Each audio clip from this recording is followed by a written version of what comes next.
Right there, talking to Gil Race, Andre's fitness trainer and bodyguard.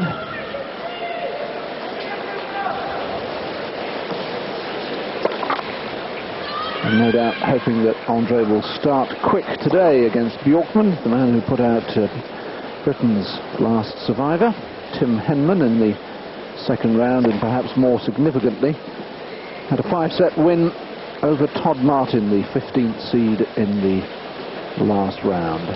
So, Prudent McMillan, alongside me, David Mercer. How do you see this first meeting between the two going? Well, I would have thought Agassi would breathe a tremendous sigh of relief, because he got through his first round, then he faced two Americans. There's always pressure there. And I think really Bjorkman's game suits Agassi, because Bjorkman likes to come to his man.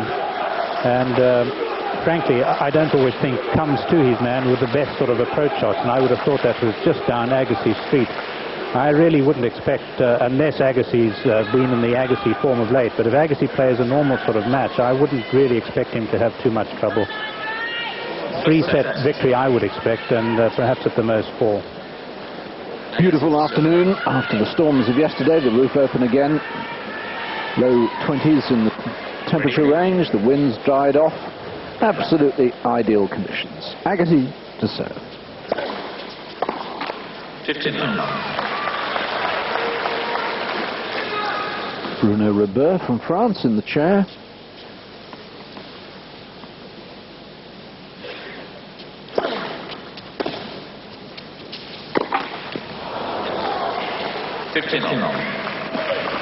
And the winner of this match to play either Jim Courier or Marcus Ondruska. Last I heard, they were tied at 1 set all. So your South African putting up a good fight. That's over on court 3.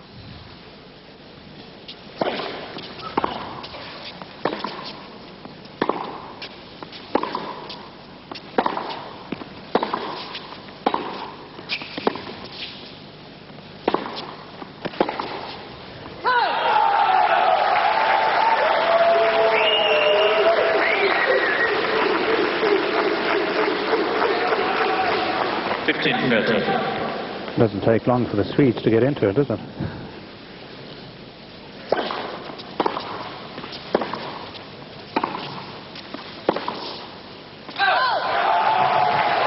And able to make a lot of noise because, frankly, the stadium's fairly empty at the moment. I know a lot of people will have gone out after the last match, but Andre Agassi no longer the flavour of the month. That's Mark Philippoussis.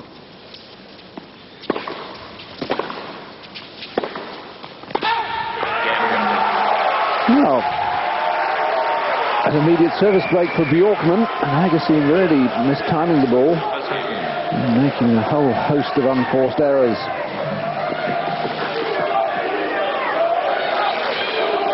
Underneath the scarf or the handkerchief or whatever you want to call it, Andre is letting the hair grow a little bit more. Doesn't quite look like a modern-day Yul Brynner. Well, he played that first game a bit like Yul Brynner, didn't he? I found it strange initially just pushing the serve in, and it seemed to me that he decided almost to pace himself on his serve, not to take a lot out of himself by going for big serve. And yet then, of course, when he was in peril, break going down, he did go for a big one. Now, he is a man who can hit the ball pretty hard on his serve. Bjorkman, on the other hand, also got a powerful serve, but a bit like Agassi, not all that consistent with it. And I feel that's really going to be the factor in this match, how well Bjorkman serves. I think he's got to serve above himself to really be in the match for a long while. Well, a few clouds about, but fairly high. The sun has left us for a moment or two.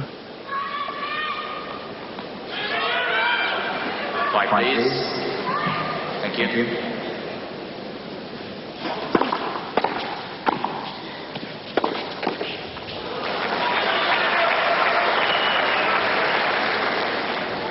Lot 15.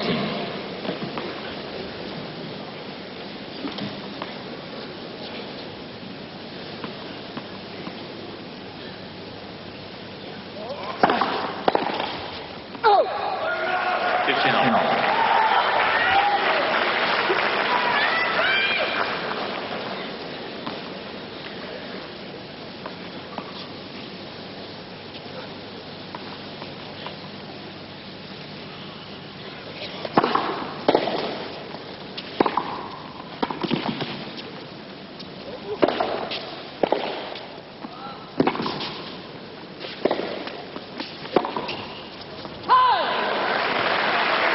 And you just can't afford to hit your smashes back at Agassi.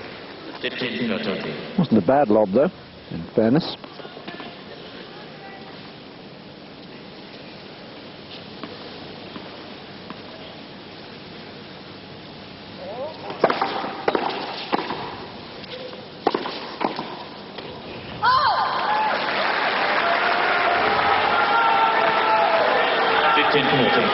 So, having conceded his opening service game, Agassi now with 2 points to remedy that immediately.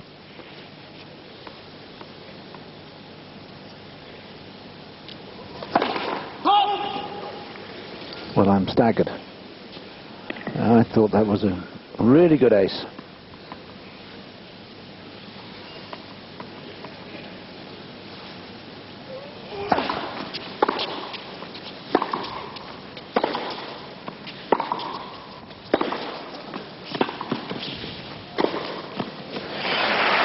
A break of serve apiece to get us off. Yes, I must admit I wasn't too sure myself about the ace, but the point is that if it were an ace, Bjorkman really wants every ace that he hits to be called, because otherwise he's up against it. That game very much the fashion of the match that I expected. Bjorkman at the net, Agassi passing him.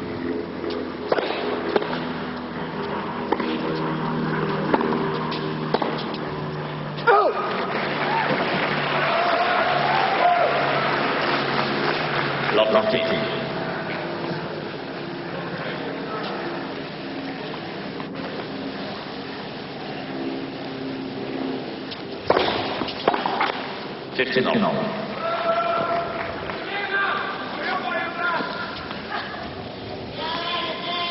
Early on in this tournament, Agassi was given a code violation when the frustration of missing his serves got the better of him.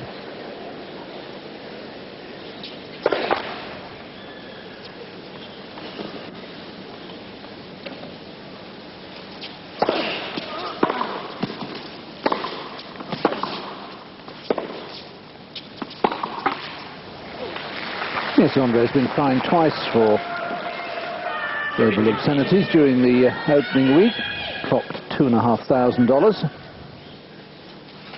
Yes, he actually said that the code violation felt a bit better than he served it, and he'd rather have it.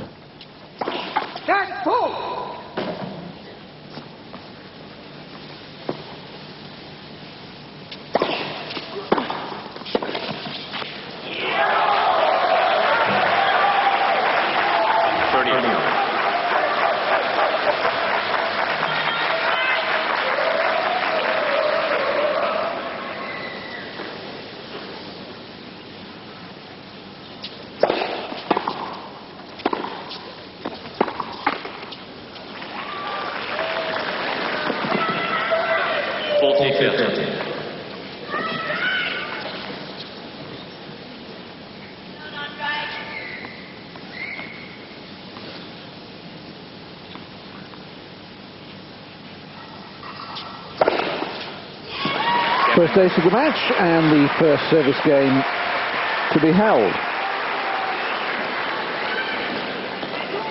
I guess it is by against.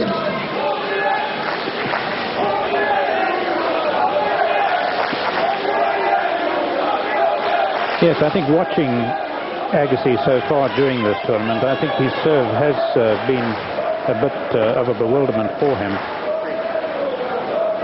And it's obviously something that's eating into his confidence, which is why I think that Bjorkman has seen from Agassi so far a variety of serves. And of course what Agassi will be remembering, and I suppose Bjorkman too for that matter, is the ace in the last point of the game. He needs a few more of those really to bolster his confidence in this match, Agassi. But at the same time, I really just cannot see Bjorkman keeping up a relentless pressure enough to really hurt Agassi. Bjorkman, I always think, is a very pugilistic type of player, and he looks better and he feels better if he's attacking Agassi all the time. And to my way of thinking, you're playing into Agassi's hands if that's what you do, unless you serve phenomenally well.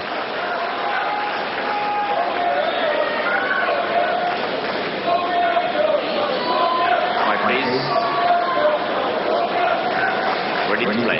1-2. Bjorkman to serve.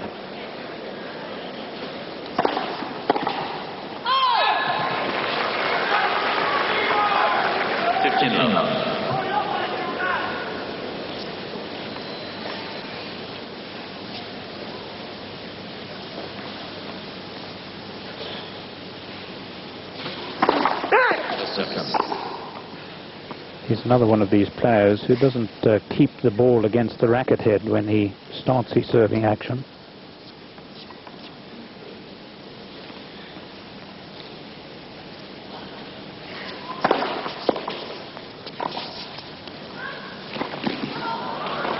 Oh, covered it so well. And then missed the easy one. Well, I think this is a good play against Agassi, and really he did everything right there. Bjorkman bar missed that because, yeah, I think he had his man beat.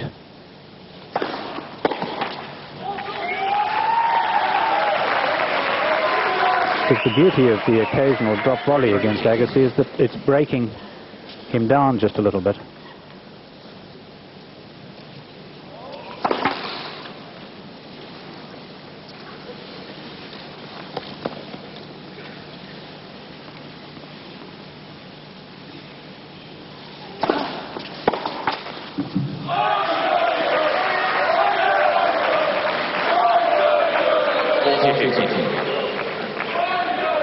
As Bjorkman went 5 sets in the opening round against Andrew Illey, the young Australian who hits the ball 1,000 miles an hour.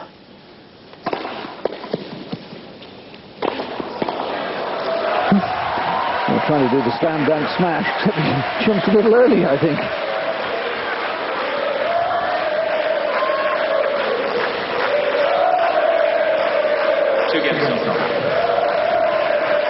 Yes, doing his imitation of Sampras. And of course Sampras's departure from this tournament must surely give everybody else that much more hope. Yes, of course, Andre Agassi, and the man who'll be on the centre court next, Thomas Muster, now contesting the #1 spot. We know one of them will be #1 in the world at the end of this tournament.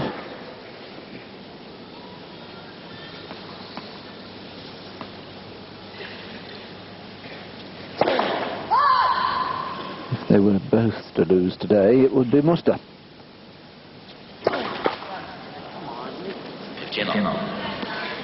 Do you see anything obviously wrong in the serve that should be causing him these problems? He's snatching it a little bit and not just staying with it well enough.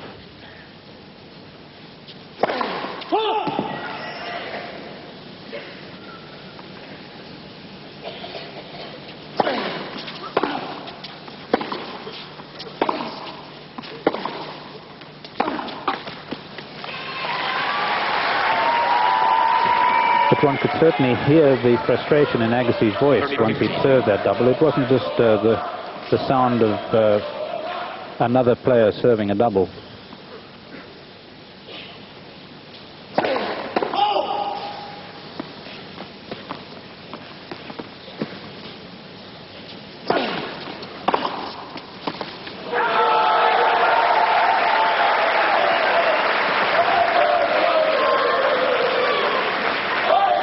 Bjorkman in many ways doing an Agassi here, short second serve, stepping in, taking the ball on the rise and punishing it.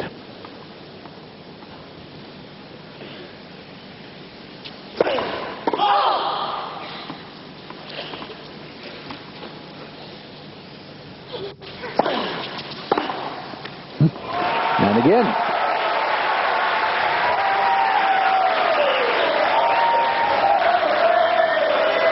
Well, this is courageous play, but certainly very positive play as well from Bjorkman. It has to be done.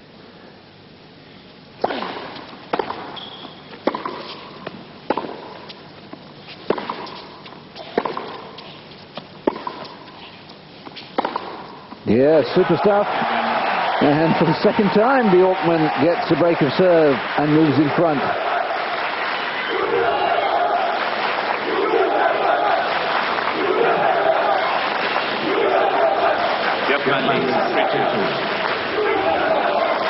All sorts of problems for Agassi. Bjorkman, through, I mean, he's really used his initial success in the doubles game to build a singles career. I think he has, because what it's done for him is obviously given him a tremendous amount of confidence in his own ability on the tennis court. And also, if he should lose early in a singles event, as has happened over the last few years, of course it's the doubles that have given him a lot of match play, and I think that's very important. And match play actually should be stressed and put in inverted commas, because Agassi, for instance, is very short of match play. The man's been really out of tennis for 4 months with injuries late last year. But having said that, having won through a couple of rounds here, 3 rounds in fact, you would have expected him to have really got into better shape than he's in at the moment. And I like the way Bjorkman's handling his serve. That will irritate Agassi no end. It's funny enough, Bjorkman's been in no form at all before this tournament, because he lost the first round of Adelaide to Nicholas Kiefer, the young German. First round of Auckland to Shuzo Matsuoka, both players he would have expected to win. So probably having that tough 5-setter and winning it in the first round was just the tonic he needed. 3-2 the Swede leads.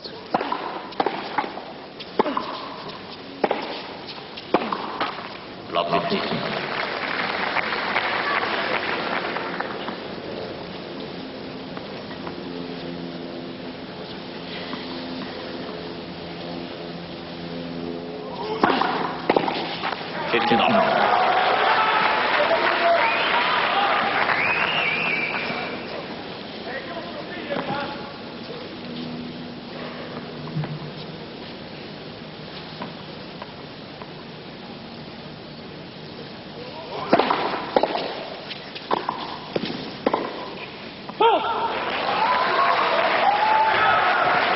Very strange backhand that by Agassi. Not often you see him fall away from a shot. Just correct the caption there, it's 30-15, not 15-30.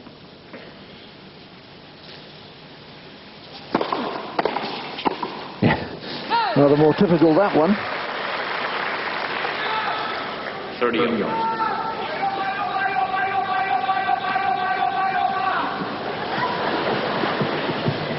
White, please. Thank you.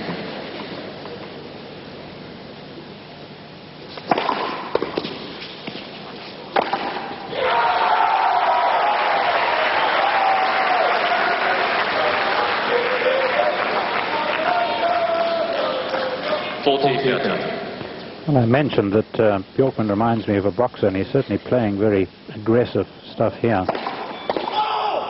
As Agassi's father was a Olympian boxer for Iran.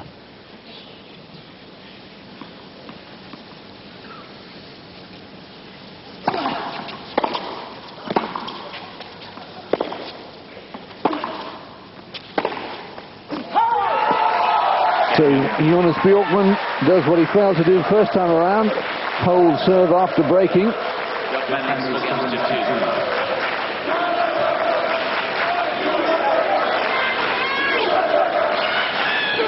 Swedes have taken advantage of the empty seats around the centre court today to get themselves in. Rare to see them, particularly for an Agassi match, but the crowds in the first week have been so good.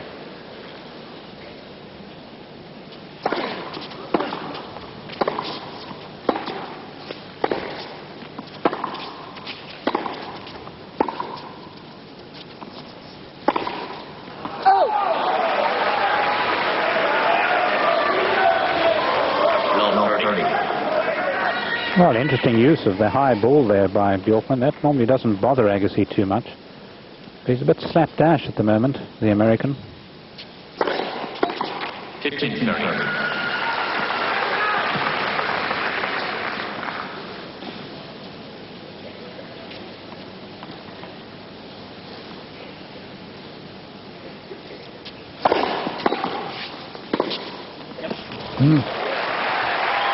It's much more like the Agassi of last year.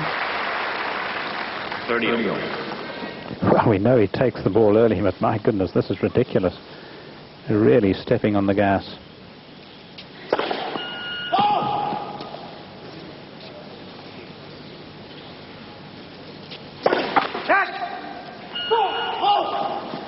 Second double fault from Andre.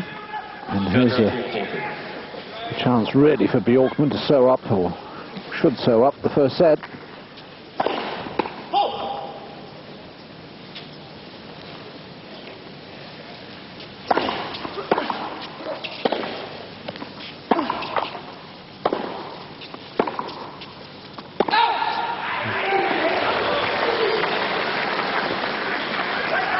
Deuce. Just long. I think it's normally Bjorkman's forehand that begins to waver. Makes many more errors on that side.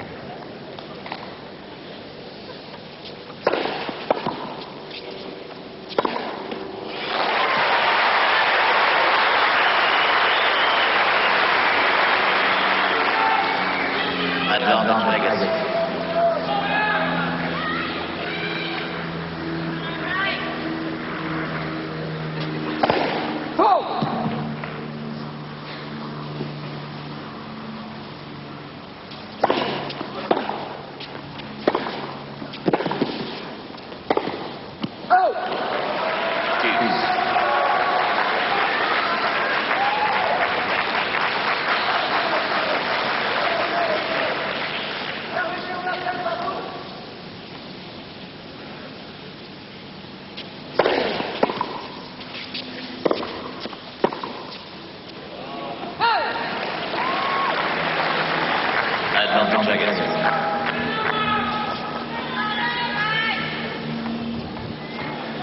The man in front there is the Nike representative.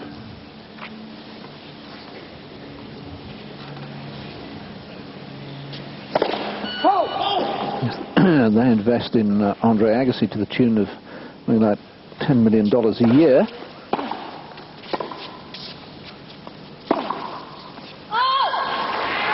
Well, very interesting that Andre was walking to the other side of the court ready for the next point. But anyway, no great protest from Bjorkman.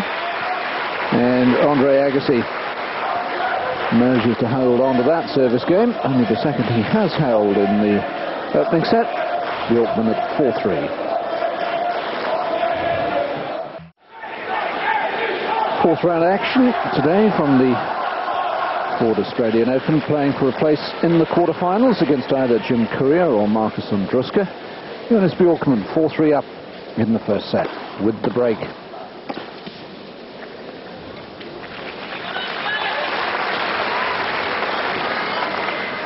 Love 15.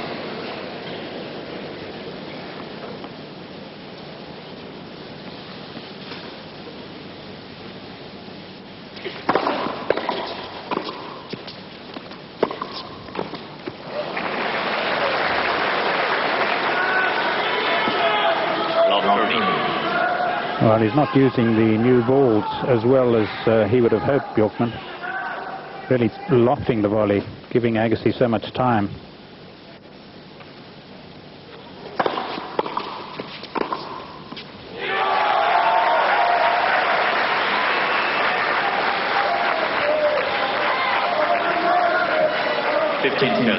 Oh, more typically Bjorkman.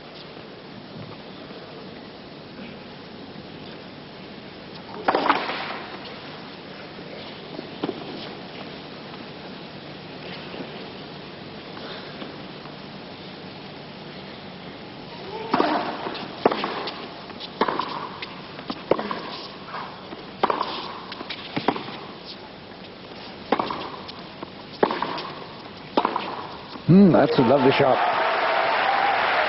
As Prudent Winner's been saying, that's the better side of Bjorkman, with all the weight going through the ball on that occasion.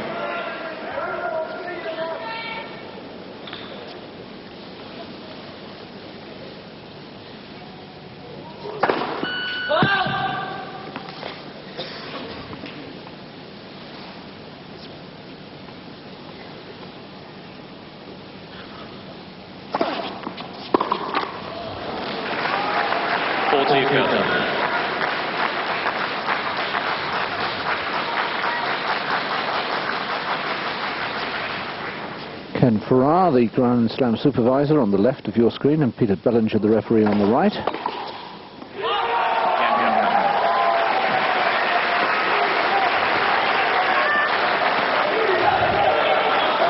Yes, and I suppose with the Swedes in good voice and Bjorkman in good form, there's always the chance that they may be called upon here. If Agassi really gets so irritated that he exclaims, he's had a few code violations. Andre serving, of course, to stay in the opening set at 3-5.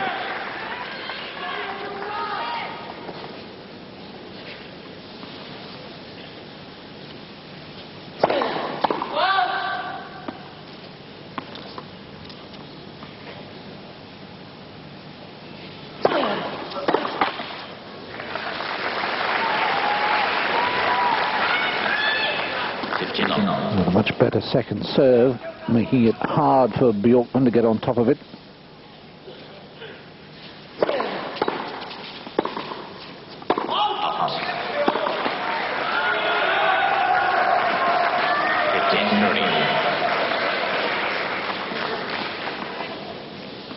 It's 30-15 actually. I think Bruno Reverse called the score wrong there. Oh, well, I'm getting confused. I had it down at 30 love, I beg your pardon. 2 set points.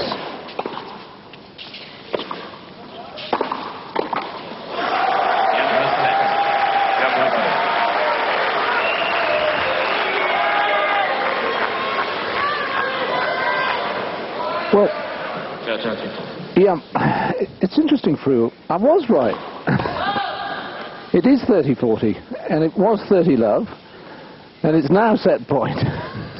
Oh dear, excuse me, I've got in a total muddle here, but I'm glad to say I was right when it was 30-15 and not 15-30. Yes, I was going along with the umpire. I thought he was right. Now it's deuce.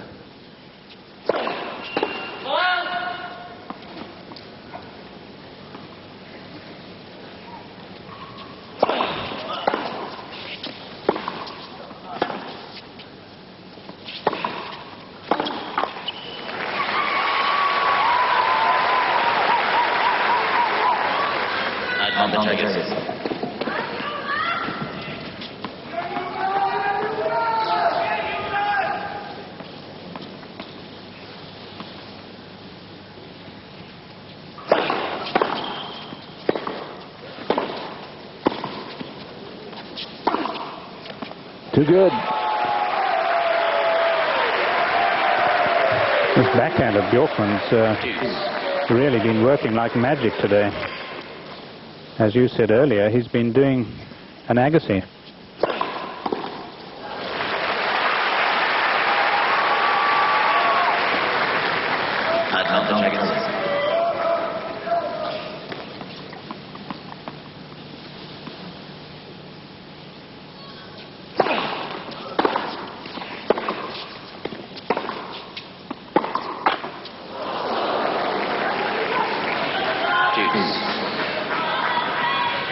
Third deuce.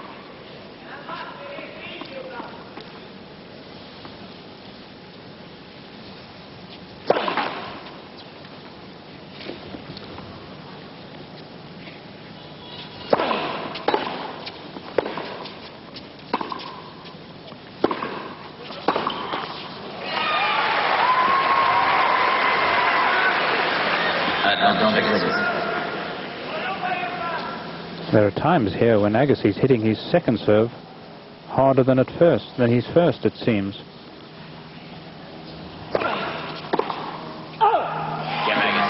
Well, now we're all agreed on the score. It's 5-4 to Bjorkman. And he had 1 set point. And still, of course, will have the chance. Still will have the chance to serve out for the set. Yes, Bjorkman really is fighting fire with fire, isn't he? He's obviously gone out there and said, well, it's pointless, and he's quite right. Pointless me trying to out-rally the guy. I've just got to go for my shots all the time. Yes, I think he's tacting the match in the right fashion. Serving is obviously very important against Agassi. And that virtually goes without saying, because he is the best returner in the world. But I think where Bjorkman is really matching and pressing Agassi, and probably irritating him no end, is with his returns of serve. And of course it's a very vital part of this match, because as we know, and as I pointed out, Agassi has been very concerned with the way he's serving, and I'm sure he and Coach Gilbert have discussed it a lot, because Agassi is a person who actually does rely on his coach quite a bit. It's David Prinisel, isn't it, in the green? It is. Yeah. Quite a few of the players out watching this one. And the very fact that he's been treating Agassi's serves with some contempt will, I think, really be pretty bitter news for Agassi. Has been a terrific first set so far by Bjorkman. But he's still got a hold serve to close it out, and you know, against the world's best returner, then that is not going to be easy, at least it shouldn't be. Only broken Swede serve once in the match. Missed his own twice. White, please. Thank you.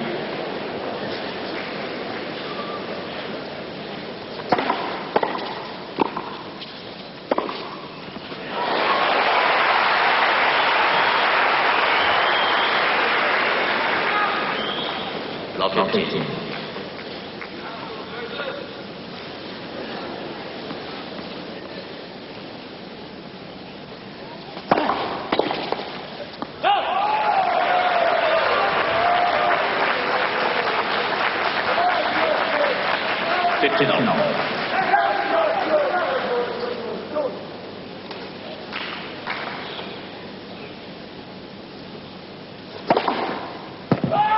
First ace from Bjorkman.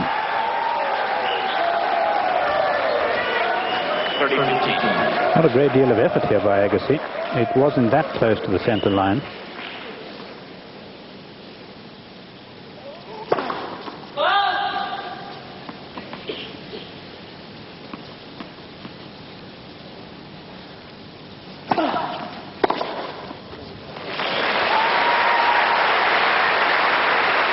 Well, superb returning, but we've seen that so often. I found very strange, though, Bjorkman having served an ace to then try and push in the first serve from the left court.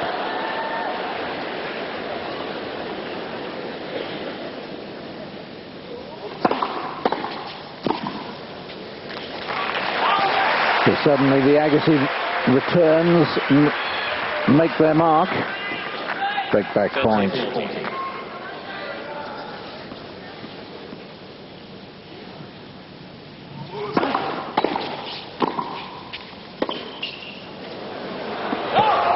And he was a dead ringer for a lob as well.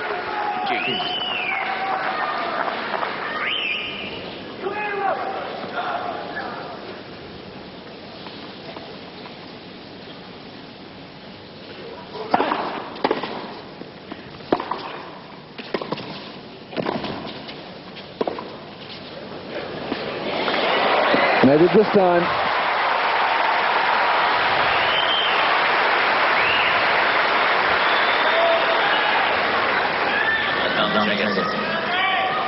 Just one of the best weapons to have against somebody who does like to attack the net a lot is the lob.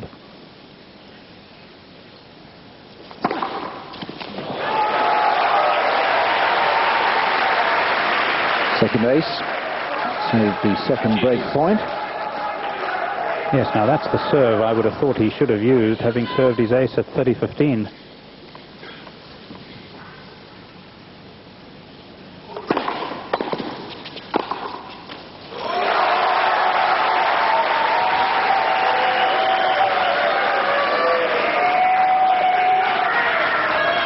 So for a second time, Bjorkman has set point. This one on his serve, though.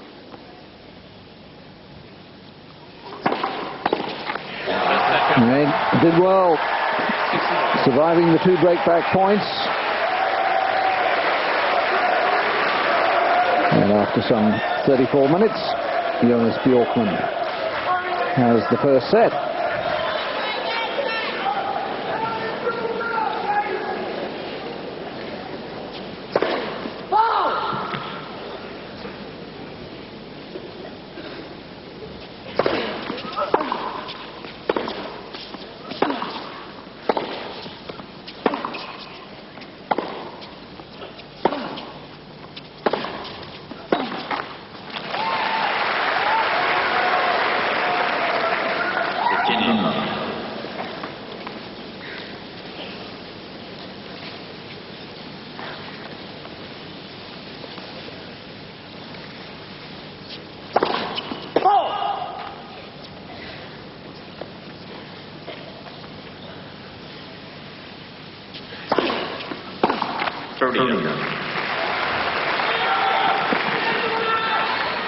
Be interesting to see how long he can keep up that fine backhand returning of the first set.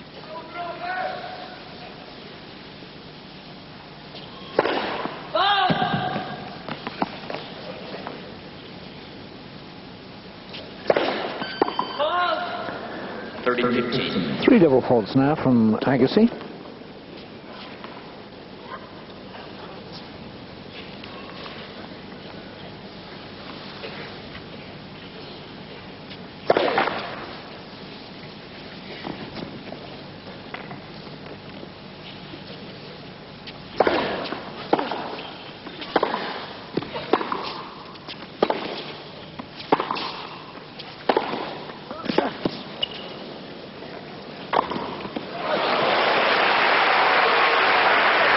I thought it was wide too.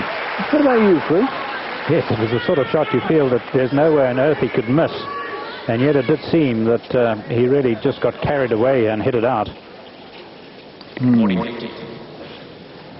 Certainly hit it very hard.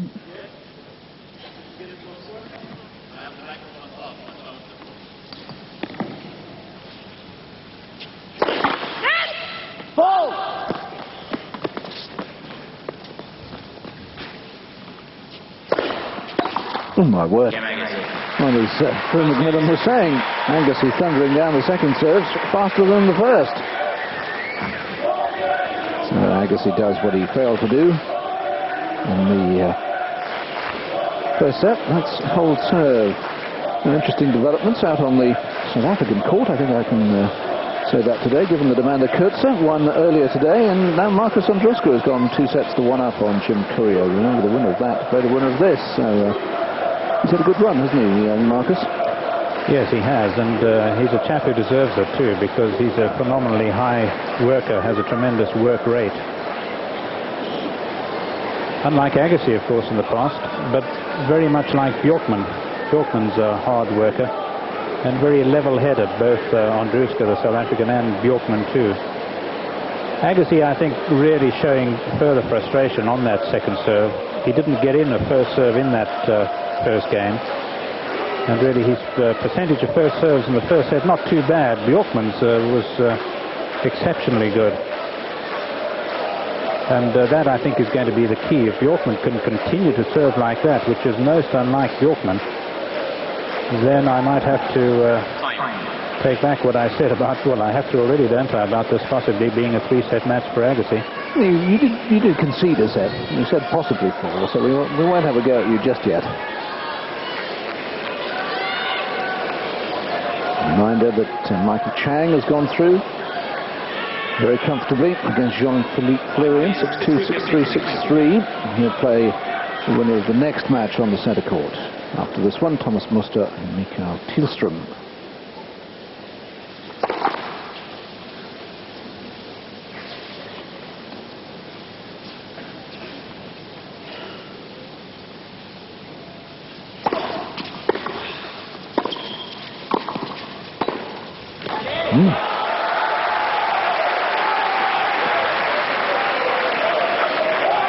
Roles reversed there. You're expecting Bjorkman to be storming the net and Agassi to be making the passing shots.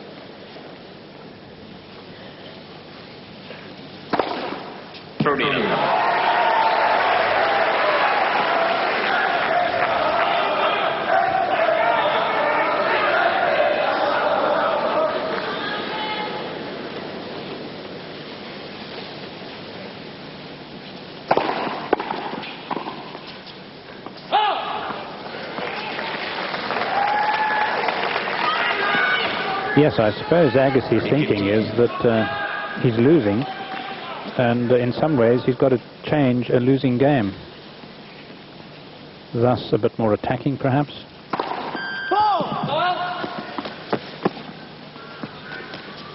Attacking net play, that is, because Agassi attacks all the time anyway.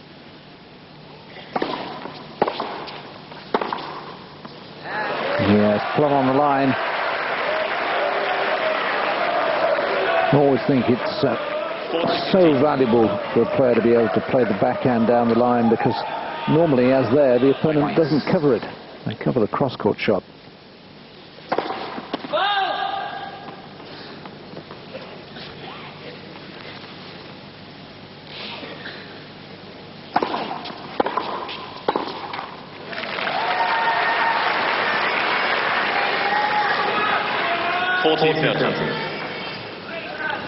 Just hurried Bjorkman there. Was a return.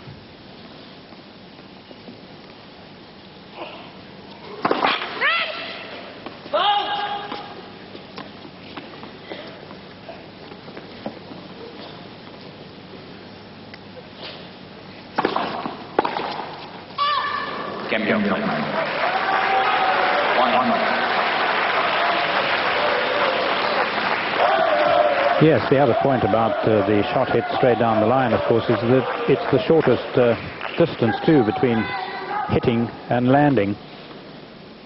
So you give your opponent far less time.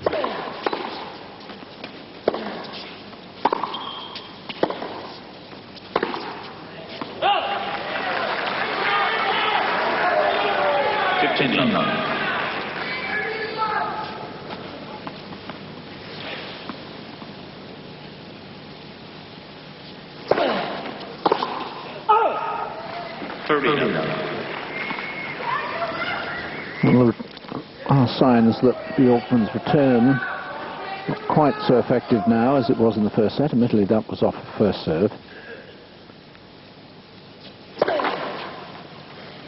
Shake of the head from Agassi.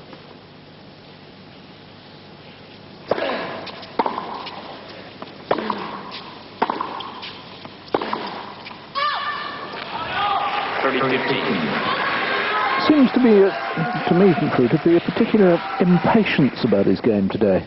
Yes, he's ratty. 40-15. That's where he needs to direct, I think, more serves to the forehand.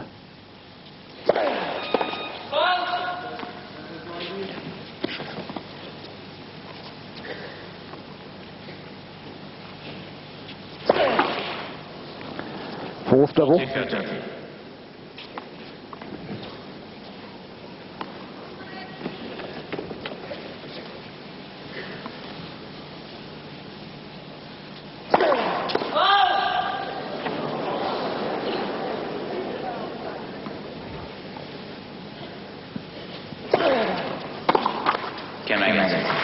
Well, Agassi is staying in front by virtue of serving first, but still far from at his best. But 2-1 to the American in the second set. First set to the Swede. We're on the centre court on this 7th day of the Ford Australian Open and the continuing struggles of Andre Agassi. Set down to Jonas Bjorkman.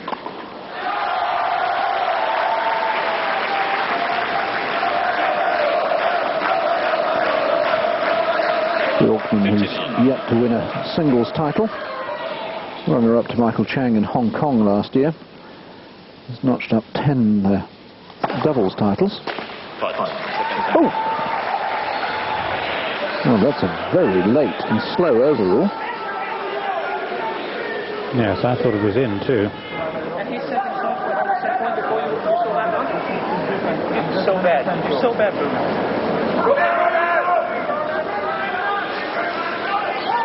Well, he's obviously agreeing with Jeff Tarango here. Accusing Mr. Robert, umpire Robert, being bad. And I have to say the replay suggested it was plumb on the line. And that's a first double fault for Bjorkman. Can be so infuriating, of course, an ace against Agassi rather than a double.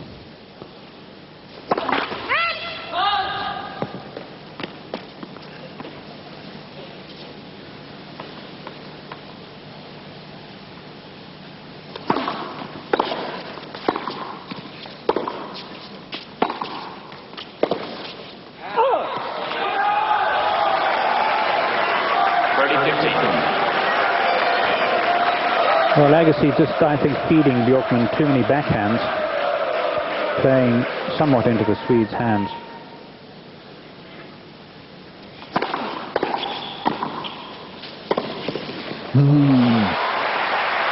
And Agassi's special, the heavy topspin, the whip, cute angle.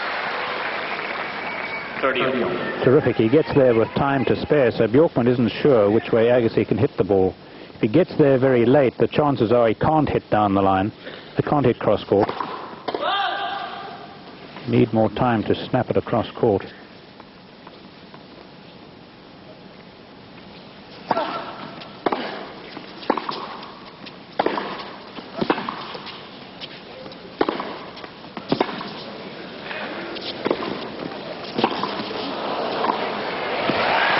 Well, tremendous scrambling from Bjorkman, but Agassi had him like a puppet on a string in that rally. 30-40. Break point.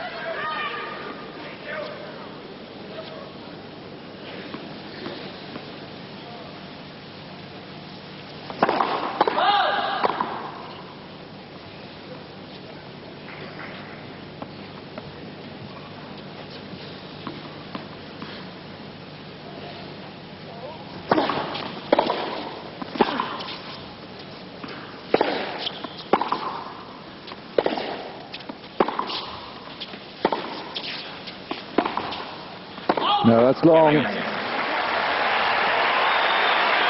Yes, Jonas Bjorkman venting his fury at Bruno Robert because that overrule meant a huge difference. It's 50-all instead of 30-love. And now it's Agassi who has breathing space in the second set. 3-1 in front.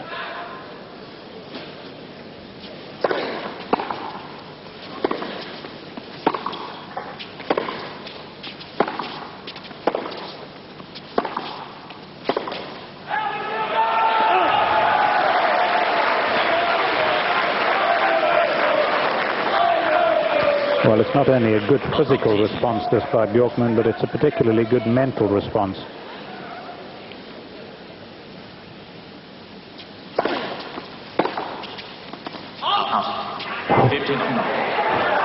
Well, that'll irritate.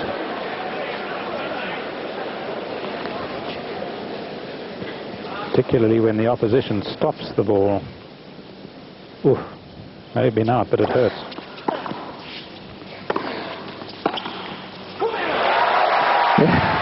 Certainly Bjorkman is fired up at the moment. 15-30.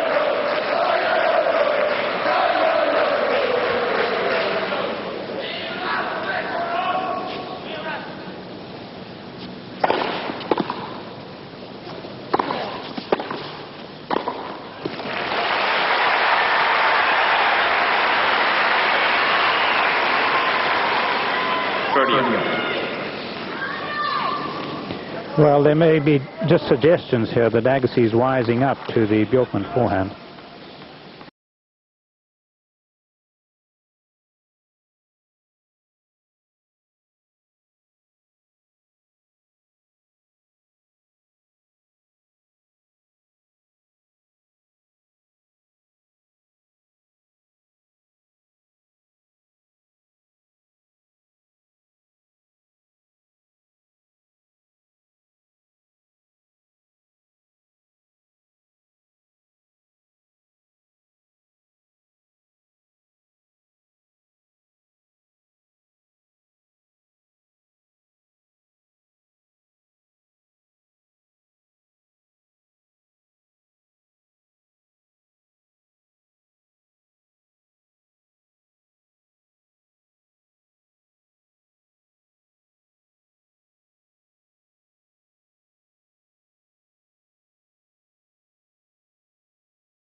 40-30.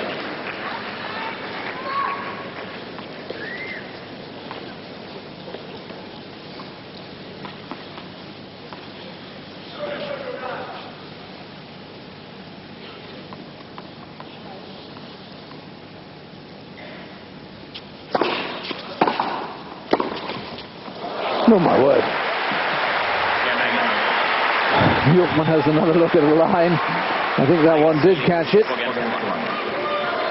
A little aside at Bruno Ribert as he walks past. That was sheer instinct, wasn't it, by Andre? Yes, it was quite a phenomenal shot.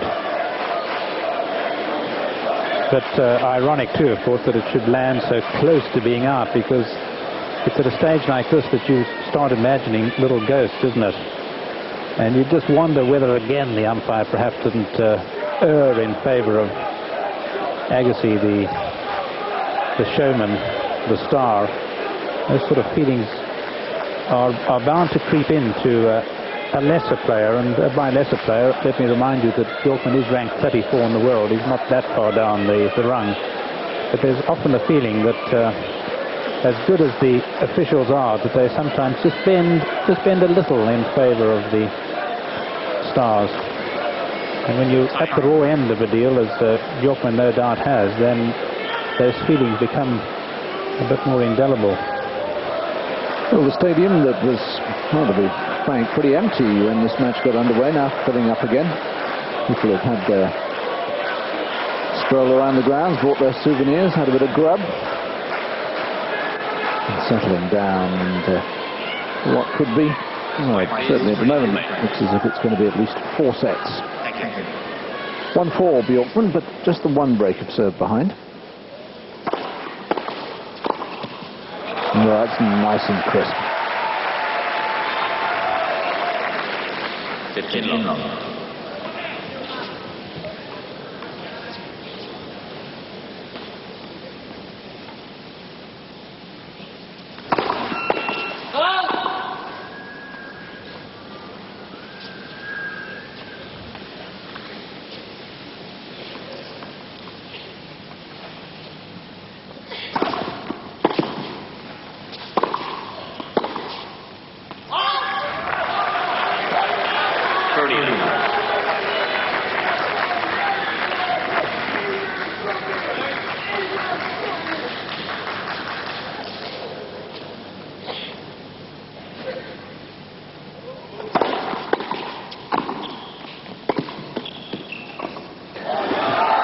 Imagining things, or is there a sort of casualness about Agassi at the moment? Sort of, well, I'm 4-1 up, I've got a break, this set's mine, doesn't really matter too much now. Yes, I'm not sure he's thinking that far ahead, because I think Bjorkman's playing too well, but certainly that point he played as if he were looking forward to the next game.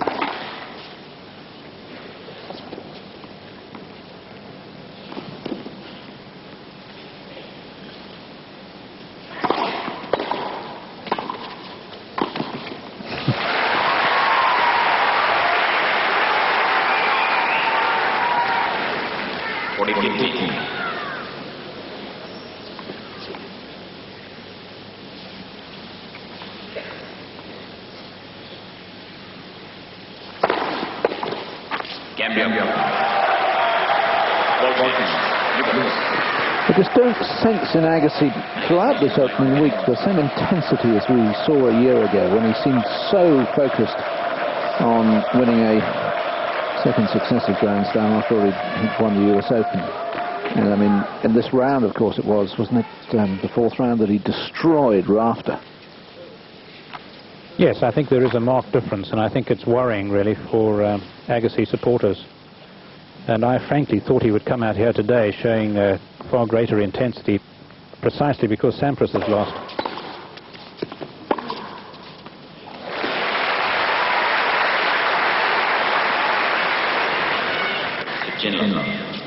I think it's Agassi really playing much more like he played before Gilbert really took hold of him.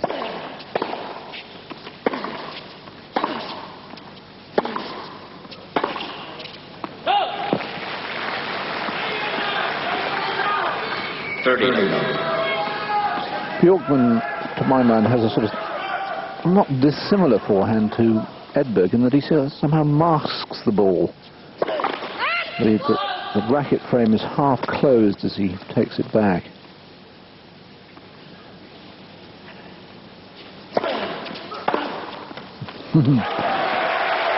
Like Edberg, his backhand is undoubtedly the stronger wing.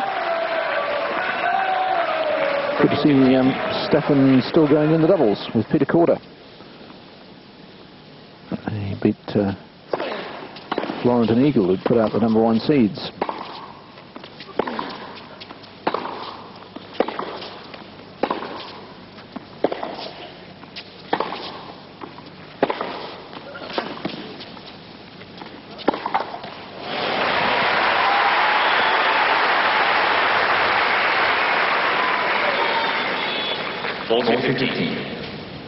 Well, it's generally pretty suicidal to give Agassi anything really short, and this was it.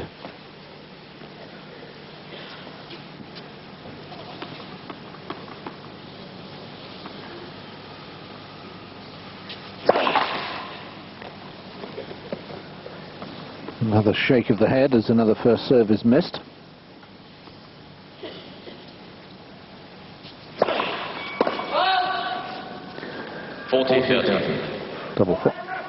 Double fault number 5.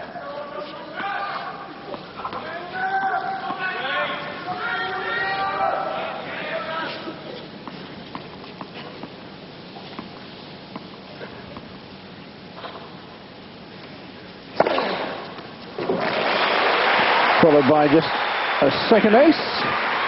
So Agassi may lack the intensity and consistency of last year, but he's doing well at the moment. Jonas Bjorkman coming back to serve to try and stay in the second set. 2-5 down.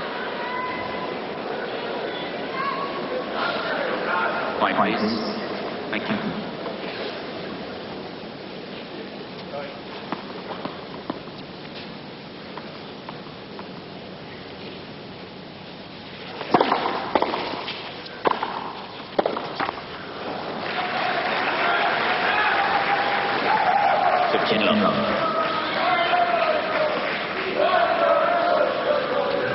Bjorkman's got one of the highest ball tosses on his serve. Actually hits it when it's dropping.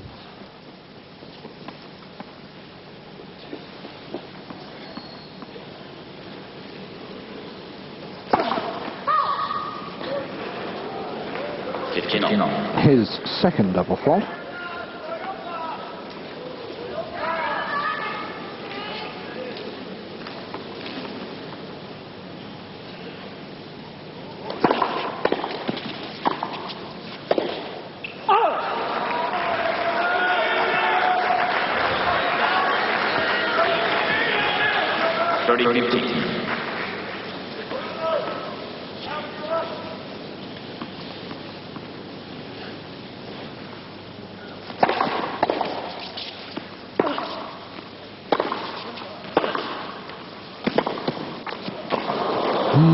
No, a little brush on the top of the net made life difficult there for Bjorkman. 30. Yes, he didn't have time really to get the two hands around behind the shot, so it was a wonderful steered one-hander as it turned out in the end.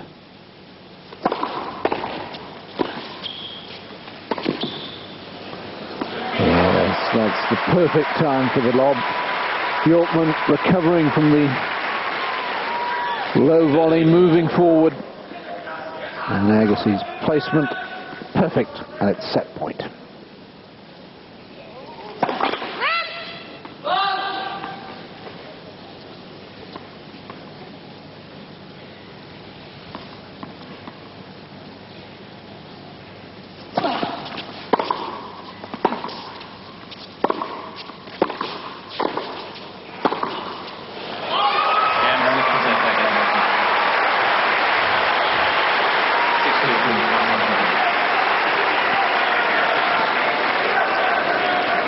Agassi, of course, playing Bjorkman for the first time, and it seems now that he's sussed out that he should direct more shots to the forehand, and one wonders now whether Agassi is about to take total control. 6-2, he wins the second set. This is the third.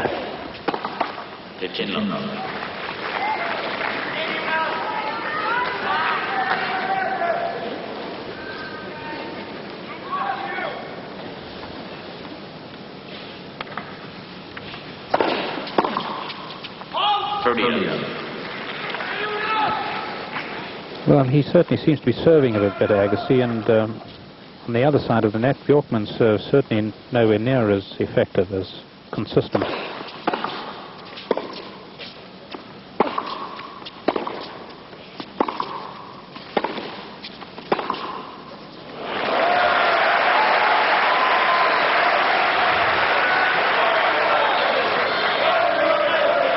You're right about the similarity between Bjorkman's forehand and Edberg's.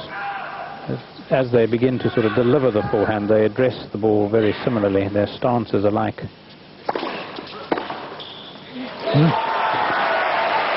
Well, that's more like it from Bjorkman, more like his returning of the first set. 30.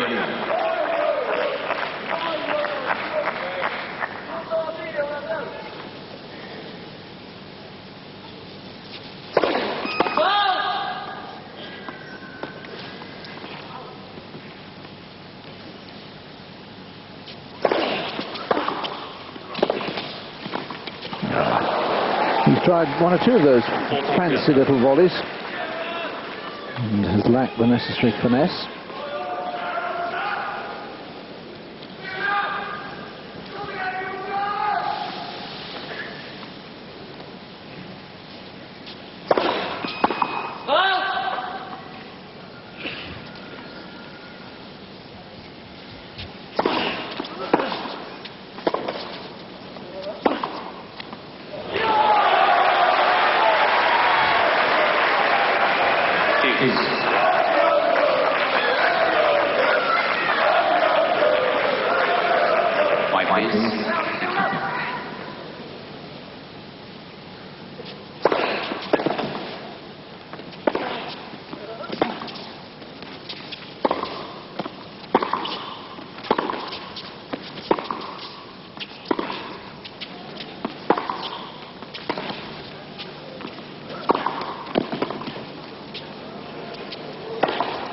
Well done. But there was a forehand cross-court in the middle of that rally that Agassi just pulled out of almost. You thought he was going to whip it for the winner here, and he gently pushed it back and said, oh, come on, let's extend the rally a bit. It cost him dear because it's break point.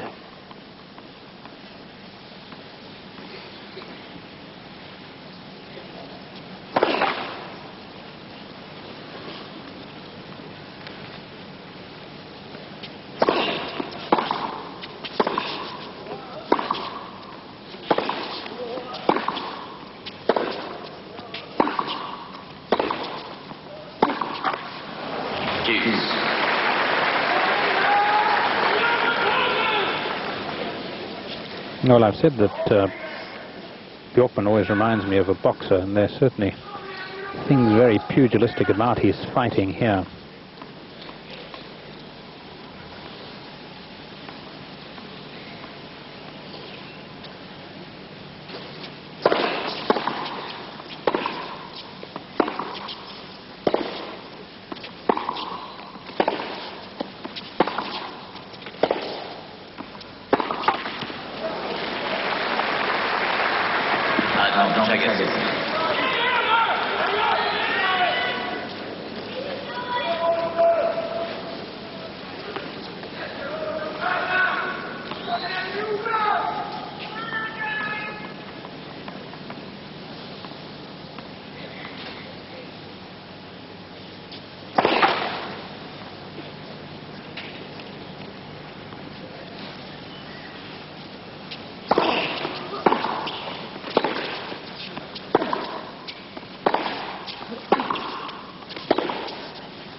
Nope. Yes, Bjorkman may be fighting, but perhaps he landed his best punches in the first set and failed to score the knockout.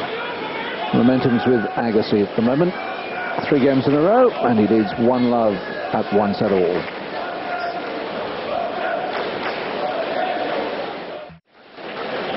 There's the scoreline. Jonas Bjorkman going out to serve. The news from court 3 is that Jim Courier is now levelled at 2 sets all with Marcus Andruska. Score Courier's first, 7-5, 2-6, 4-6, 6-4. The winner of that plays the winner of this.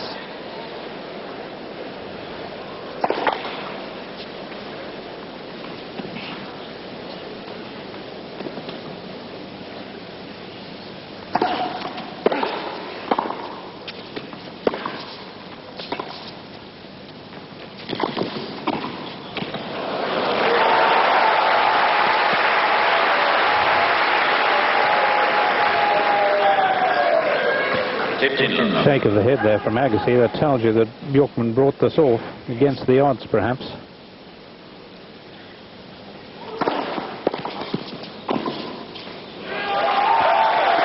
Now, was that a miss hit or did he intend it? I think he meant it.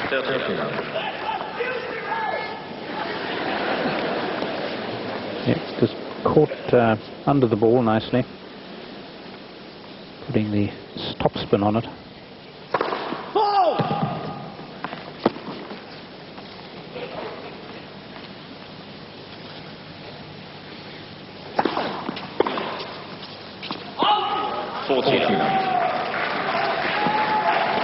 Having lost 2 of his last 3 service games, it's very important that Bjorkman holds here and doing a good job so far.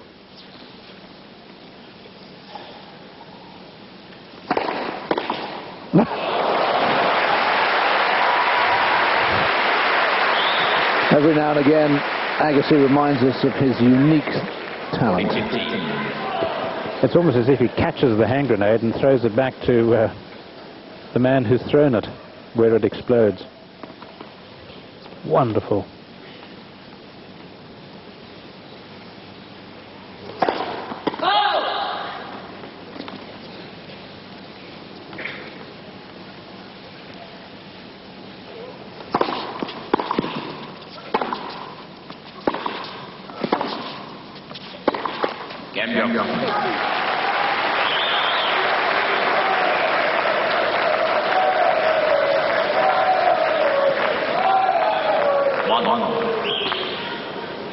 Yes, the problem really is that we haven't seen quite enough of it from Agassi. And as you say, that burning desire still doesn't seem to be quite as bright as it was last year at this time. Like Selish, never lost in Australia. You know, I'm going to pick you up on that. He has. He's never lost here. He actually played the Sydney indoors once and lost there, whereas Monica has never lost a match because, of course, she also won in Sydney.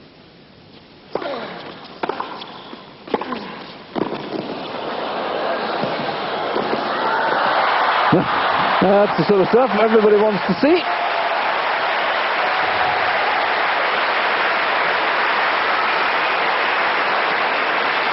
Yes, I imagine, except Brad Gilbert in the Agassi corner.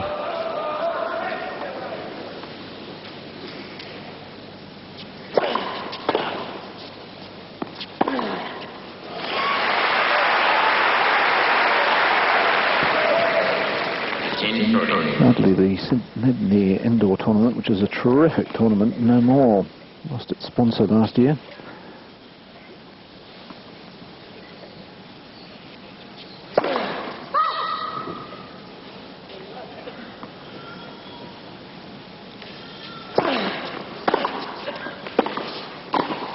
Oh, yes. Not the outright winner this time, taking 2 shots, but quite prepared to do so.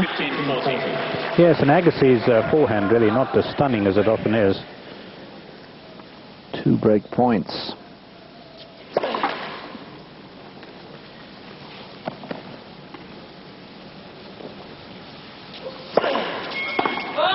And a 6 double fault. And just when Agassi seemed to have turned the corner with 2 breaks in the second set, he's right back in trouble again. I suppose obviously one of the big names is gone in Sampras, another one, Ivanisevic, gone today. in the one outstanding third round match. In case you weren't with us earlier, he lost to Renzo Furlow. The one player who hasn't made stuttering progress so far is Michael Chang. I'm hastily looking down my draw sheet. He's the only man left in the tournament who hasn't dropped a set. Yes, and I suppose a lot of people would say, well, if they'd play who Chang played, they wouldn't have lost sets either. That's so often, of course, the important point. I think Philippoussis would have troubled most people the way he played. As we look at the Agassi camp, Gilbert's getting a bit fidgety.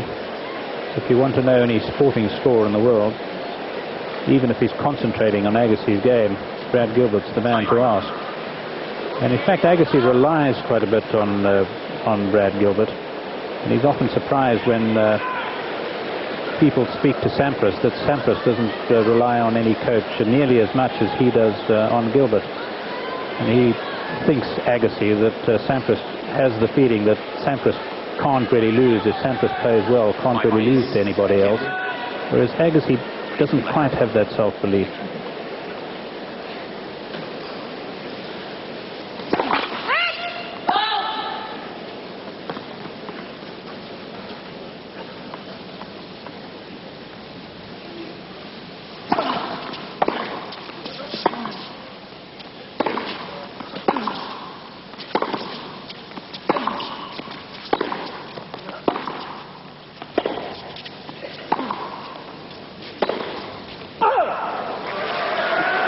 Andre just querying the call earlier in the rally on his baseline.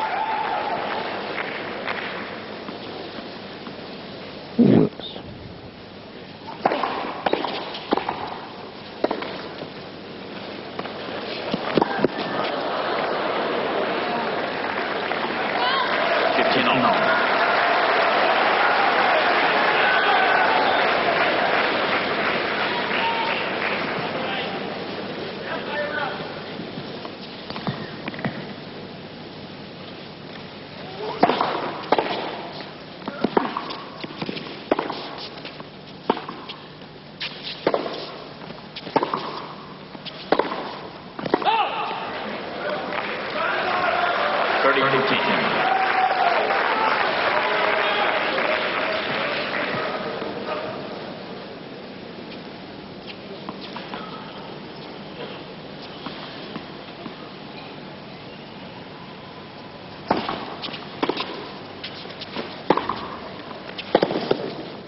Well, this was clever use of the kick serve because it opened up the court so that he could dominate really the rest of the rally.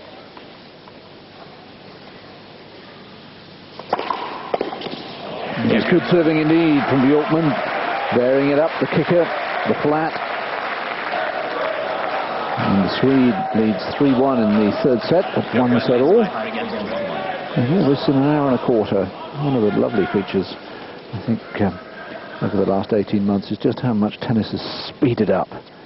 The 20-second rule that applies in Grand Slams, I think, has been great.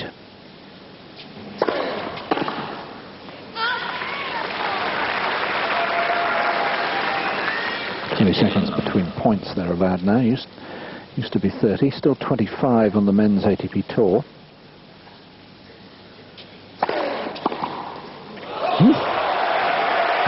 Again, an Agassi type return from Bjorkman. What were you saying about lobbing back the grenade?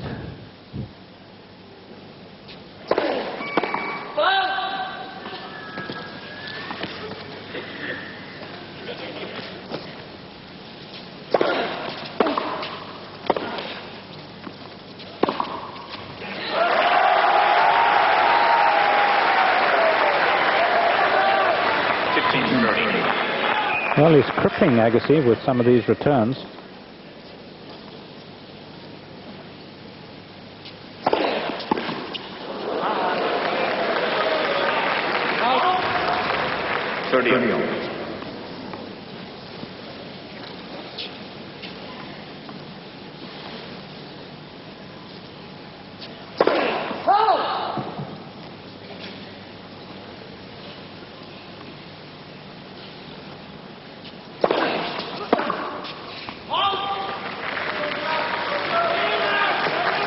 40-30.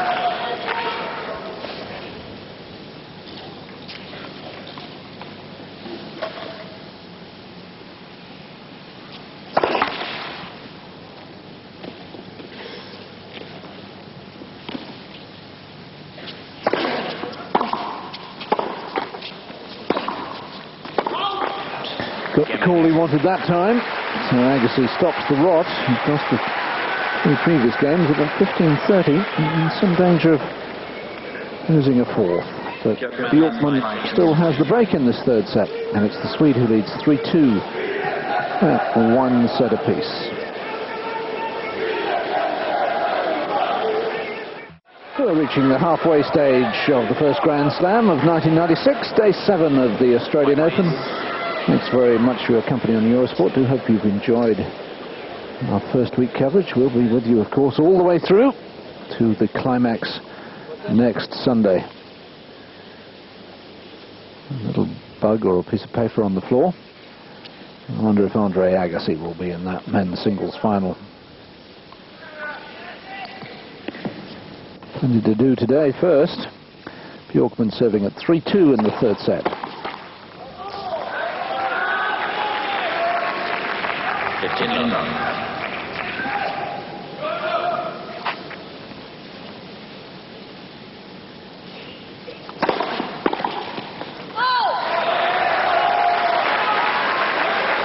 The way he takes his shirt into his hands always reminds me of a little boy with his comforter. Or snug, as my son used to call his.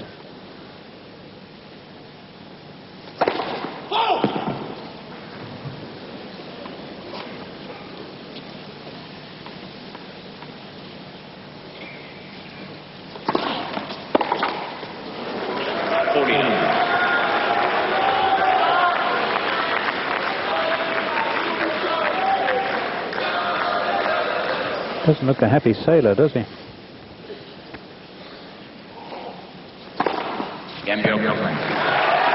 Certainly doesn't. Being made to walk the plank at times this afternoon is Pirate Andre. 4th ace from Bjorkman, and a love game. Hang on, Prue, have we had any of those before? Not the first. No, that's what I thought too. 2-4.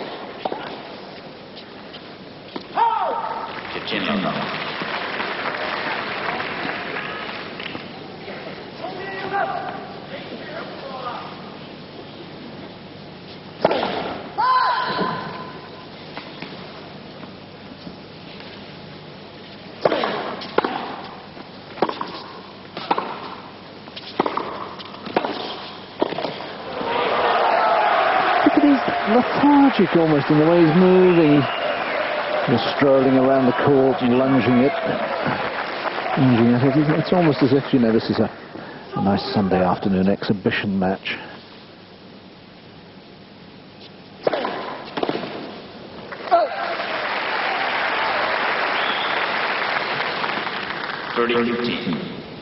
Yes, I think you're partly right, but I also think it's because of the way Bjorkman's coming back at him.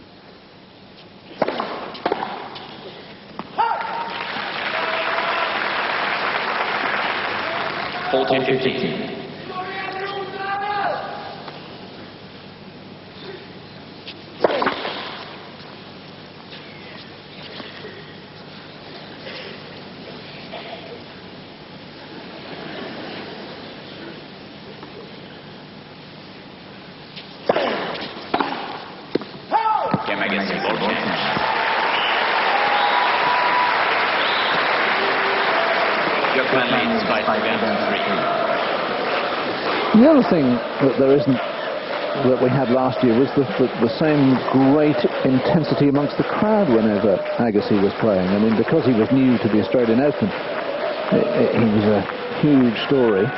And now, you know, okay, the Swedish fans are making some noise, but look behind them, a lot of empty seats. And, you know, it's prime time Sunday afternoon, but now, of course, everybody's talking about somebody else named Philippoussis. Yes, and maybe this has sort of got through to Agassi as well. Players are very aware of the electricity about them, and if it's lacking, which it doesn't seem to be at the moment, then I think they very often react. And perhaps Agassi does sort of feel a little bit of old hat about him, or the crowd's attitude to him here.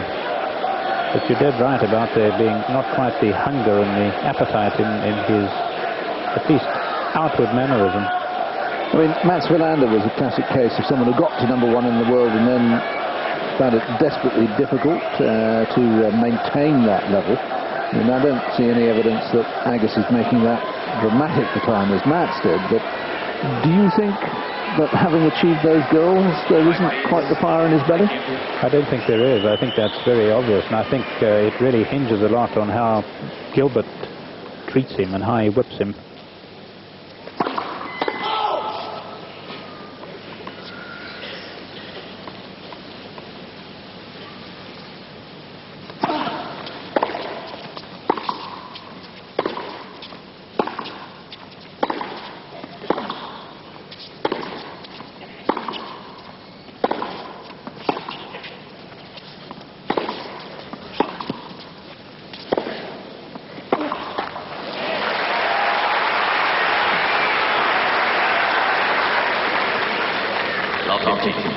As I said before, he leans quite a bit on Gilbert.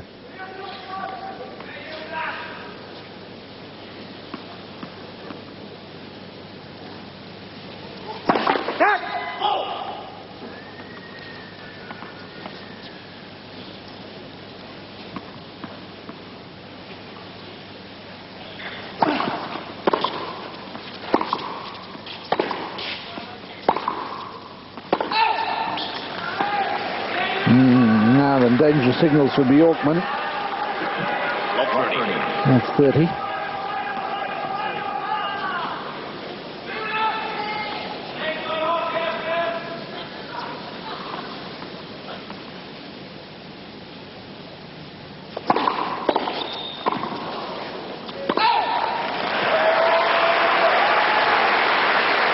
There's no doubt that Andre still has the ability to suddenly push the accelerator, and he's done precisely that in this game. 3 breakback points.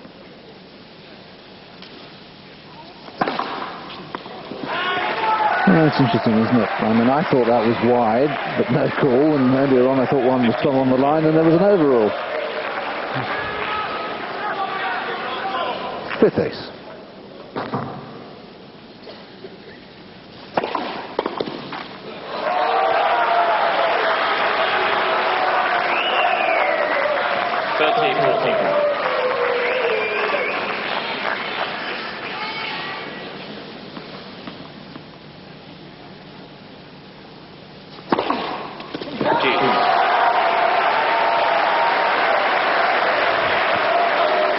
No, it's a brilliant burst by Bjorkman.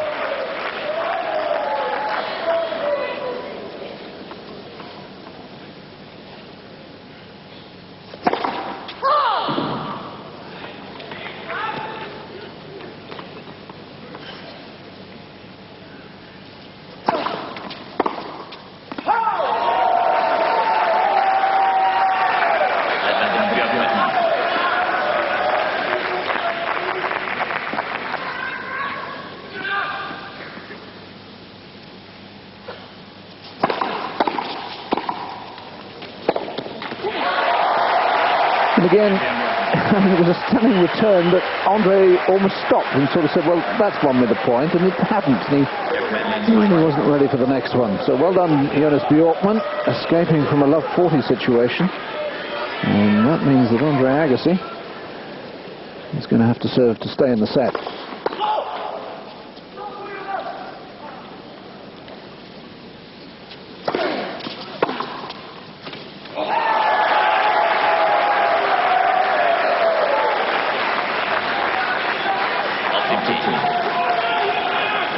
Of course, he did have that knee problem earlier on in the week. But there haven't been signs of it at all during this match.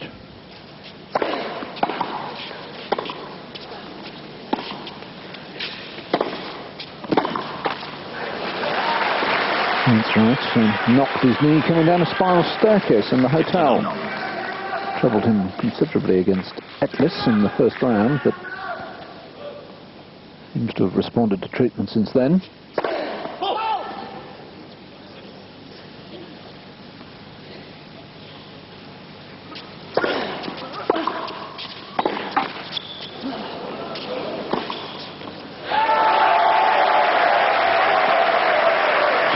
Well, Agassi sent his opponent a telegram there because Bjorkman could see him moving across to the other side and knew he could go down there with impunity.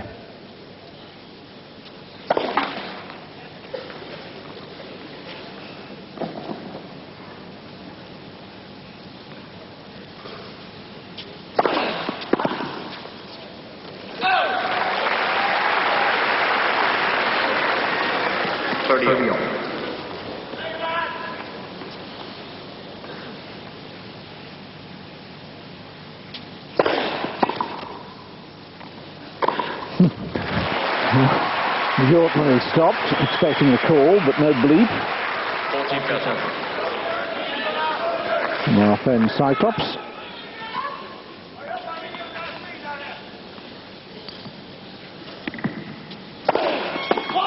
There it is.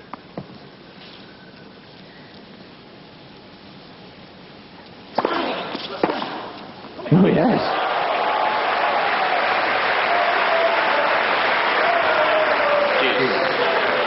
Well, you can see this one all the way.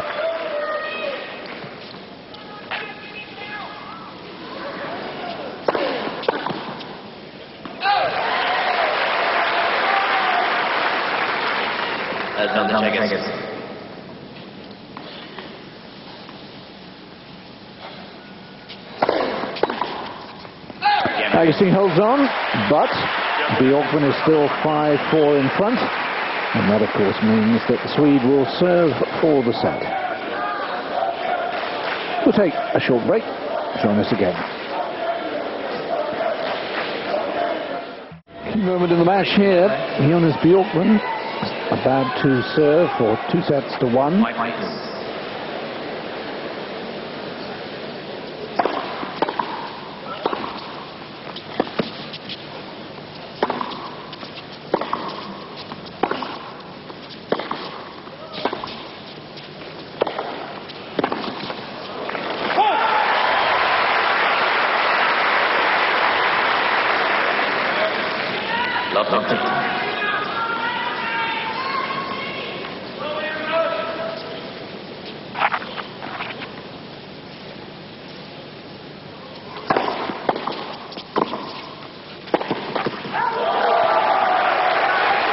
Forehand volley from Bjorkman today has been beautifully firm and crisp. Yes, and every time Agassi shows signs of energy, it's Bjorkman who reminds him again of lethargy. And I think that's so crucial.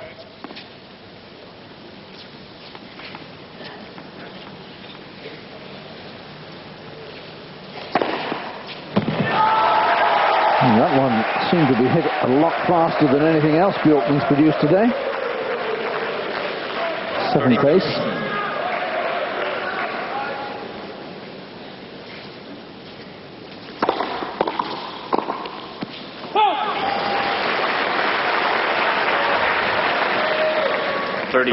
Yes, it was 187 kilometers per hour, it was. Not quite in the Greg Rusedski class. What was it, 217 he mustered?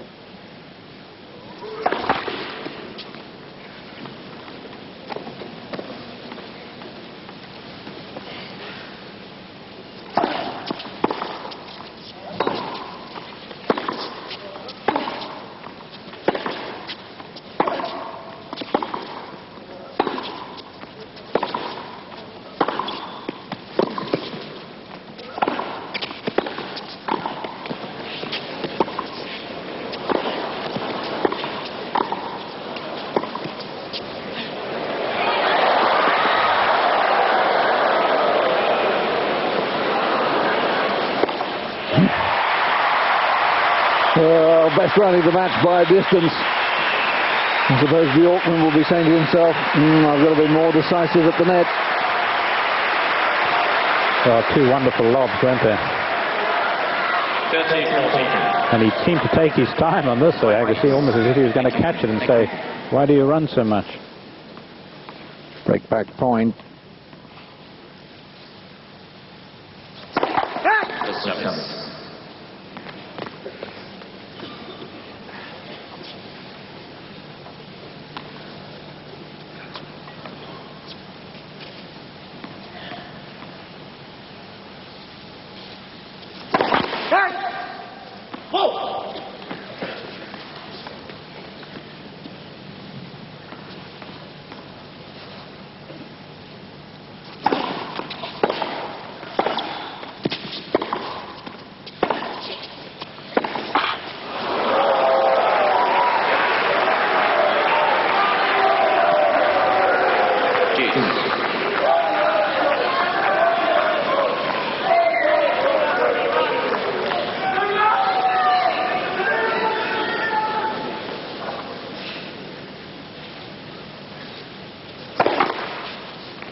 Just seemed to lose the grip and also leaning back a little bit on that shot.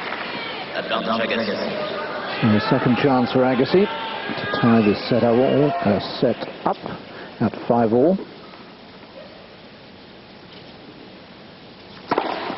You're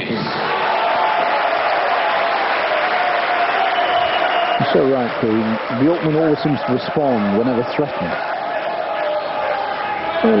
Ace that was.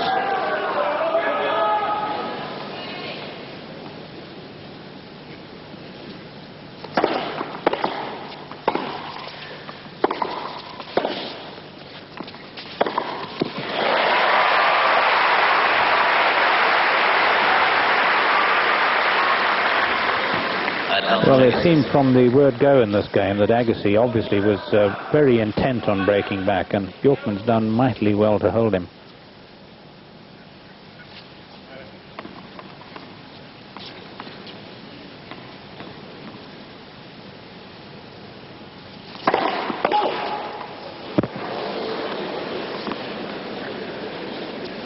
Wait.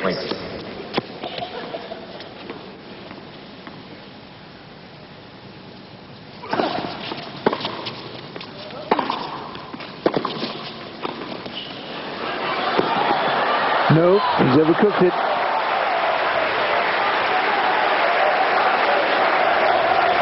Well, you've got to take your hat off to Bjorkman, because that return off the missed serve was another reminder from Agassi just what he can do to an opponent's serve. And Bjorkman not fussed again. Terrific fighting spirit.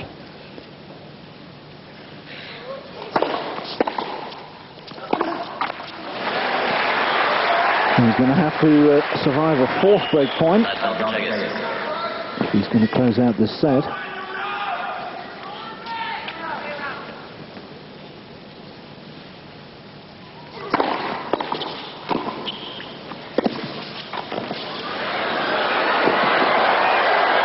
Nope, wide. What a good, was it a half volley or a low volley that Bjorkman made at the start of that rally? Agassi creamed the return.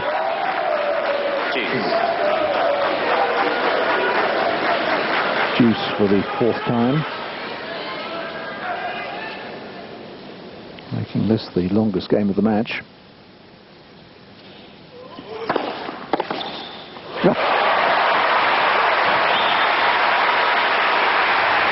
Now there's that intensity we've been looking for in Agassi.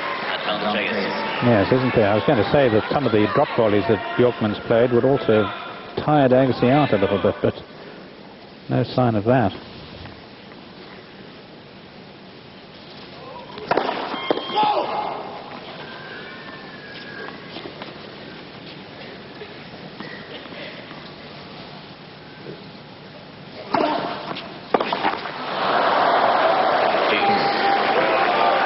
Well, that's amazing, because that was a really short second serve, and normally Agassi buries them.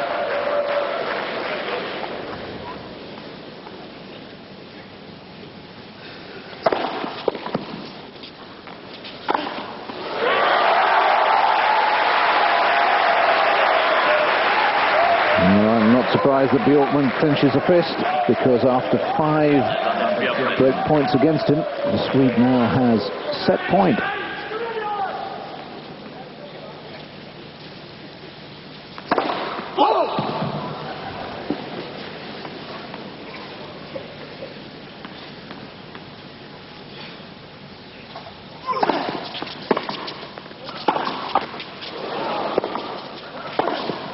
He's done it. Oh, terrific stuff.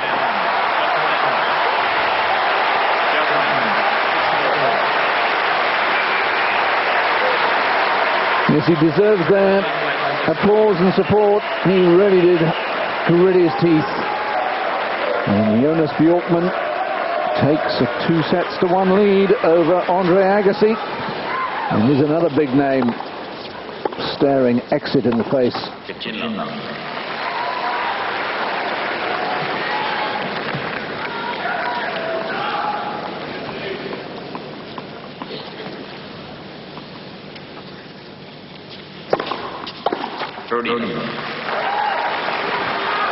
Well, you've got to feel, David, that with Bjorkman resisting like this, that the early few games of this set are going to be pretty vital.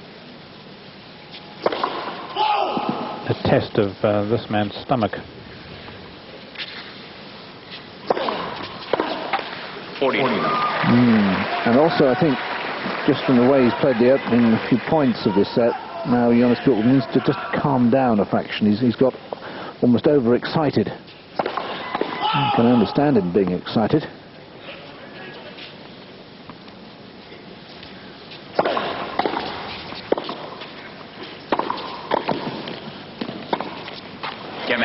For the first time in the match, Andre Agassi holds to love, only the second love game of the match indeed. So it's Agassi who leads at the start of the fourth, but it's Bjorkman who leads by 2-1. As we contemplate Andre Agassi joining Pete Sampras as an early casualty. Jonas Bjorkman 2-1 up, serving now love 1 in the fourth.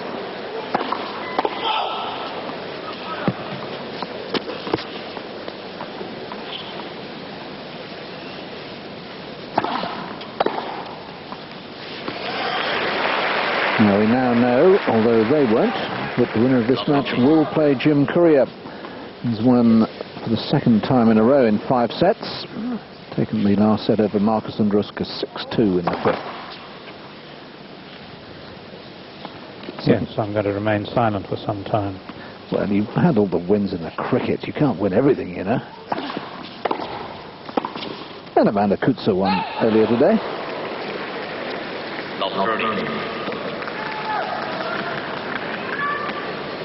Against Rika Haraki.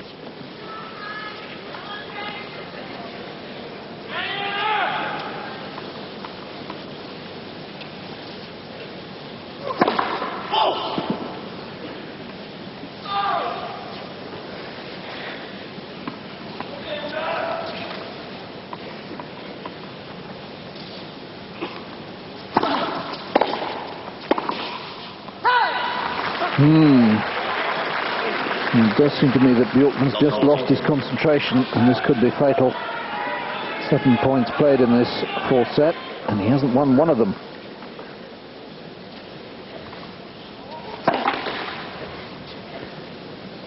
No first serves in this game.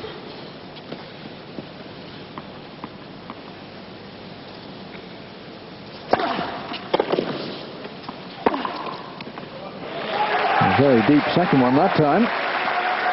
Yes, he did come from love 40 down in the last set.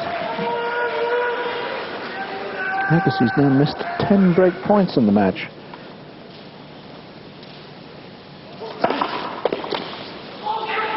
Make that 11. He has broken serve twice.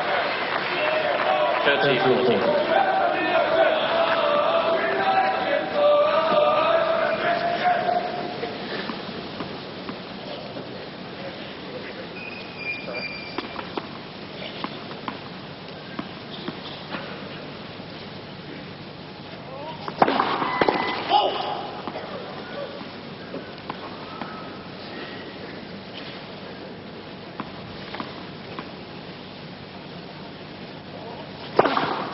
backhand. There's a little apology as he scoots the crowd off into the crowd.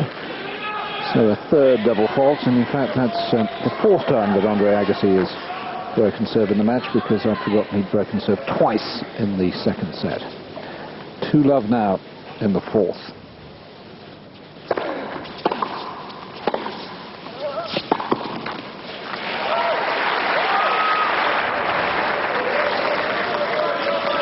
And I think you're absolutely right that it's come about just because of frenzied excitement as far as Bjorkman's concerned.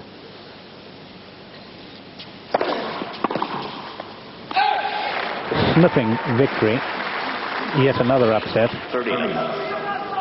and just trying to hurry it along too much.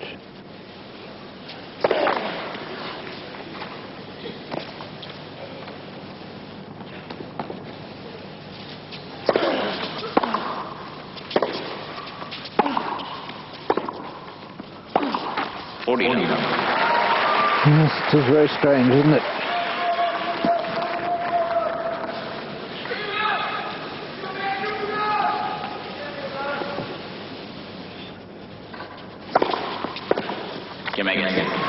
Three games played in, well, next to no time.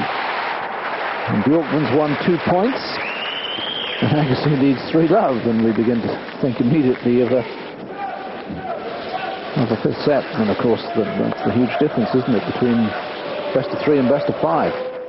When we were in the Stockholm Open, last November.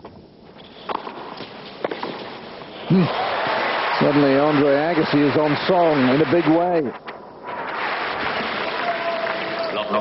Yes, it was a backhand to admire, but look at this forehand from Bjorkman. It really went nowhere but down the middle of the court.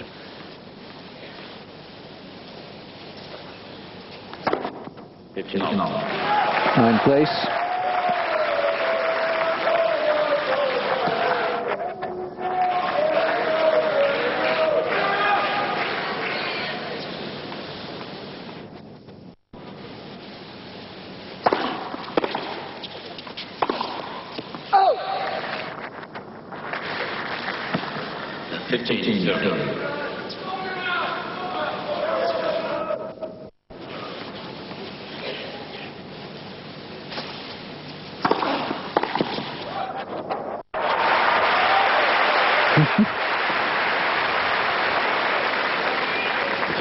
Well, I confess, this is what I expected to see at the beginning of the match, and for 3 straight sets.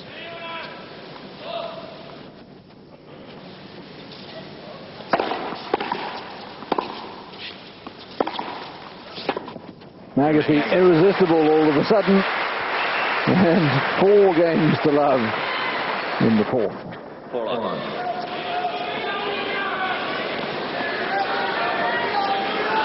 It's a preposterous theory, I know, but it's almost as if he said, all right, well, you know, let's give myself a little test out here, get 2 sets to 1 down, and really show me who's the master.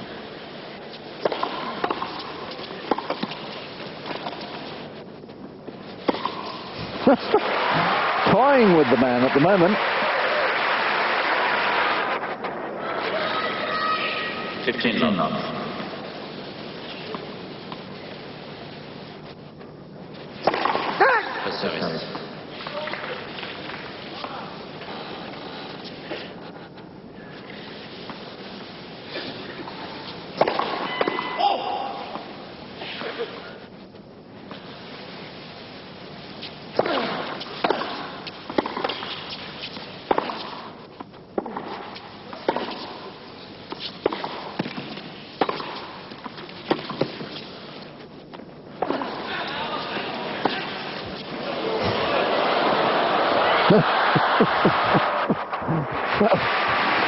Now this is being a little cheeky, Andre. Extraordinary shot.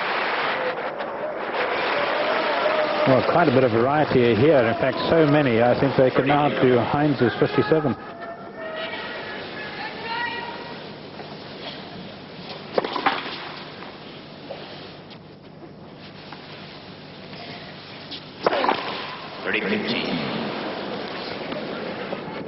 Seven double faults from Agassi. Certainly the serve is one area he'll be concerned with. Just 2 aces.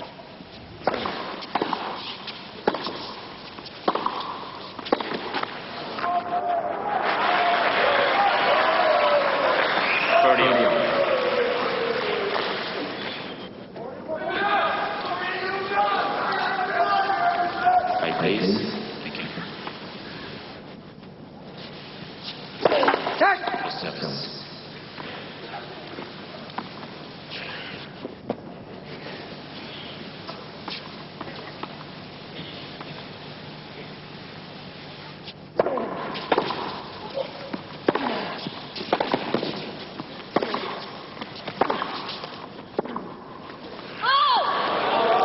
Well, just when all of us, including I suspect Andre, thought, right, going to batten down the hatches for the fifth set, Bjorkman shows his stubbornness once again and has a point to get one of the service breaks back.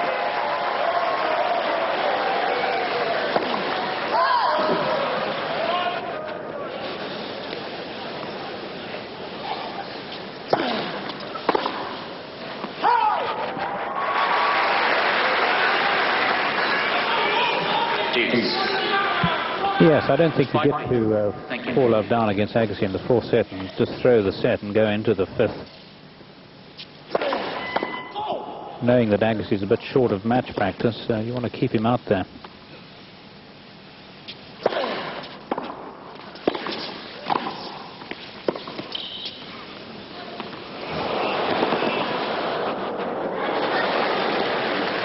Well, that is a superb lob. Couldn't have placed it better if he'd literally put it there right with his own hand.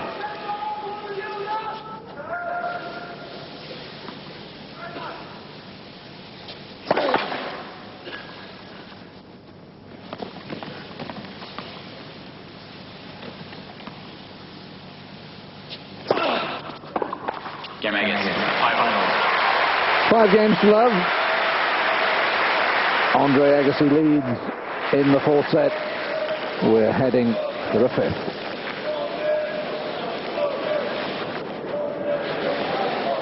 On this, the 7th day of the Ford Australian Open, already some surprises. We've lost Goran Ivanisevic from the men's, Gabriela Sabatini from the women's. Andre Agassi looks a bit more secure now. 5-love up in the fourth set against Jonas Bjorkman. It's the Swede who leads by 2 sets to 1.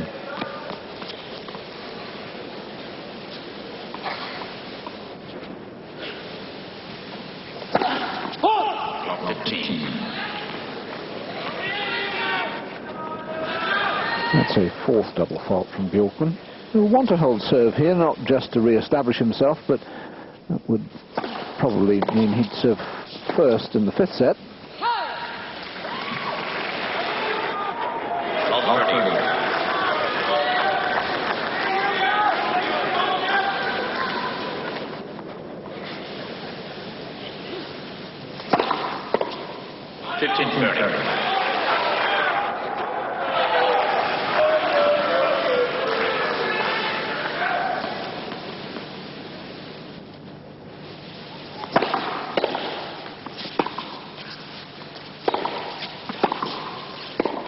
Oh, Andre, what are you doing?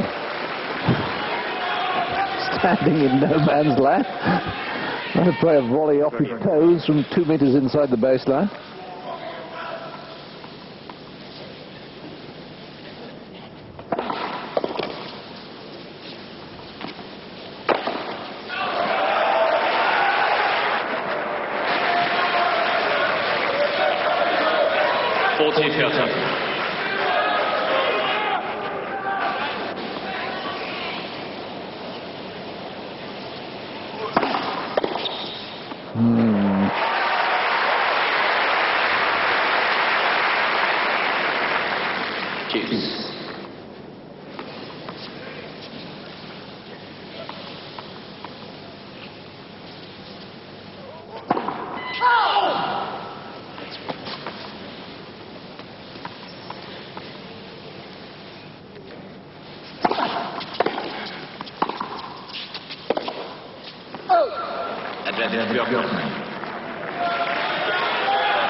Two more double faults creeping into Bjorkman's game. That's his fifth. And that will be worrying for him because he'll have to serve at his best in the fifth set.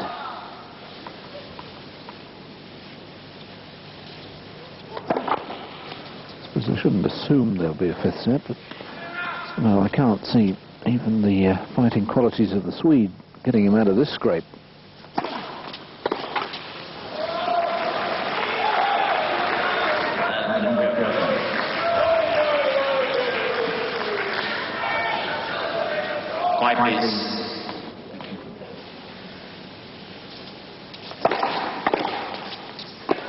Yeah, that's long, so Bjorkman has avoided the dreaded bagel, the love set. Yes, it's almost as if neither sort of has the recipe for what to do when you're in a situation like this. Agassi not sure whether to run it out or almost being a little fatalistic about things, and Bjorkman not sure whether to let Agassi have it or whether to fight.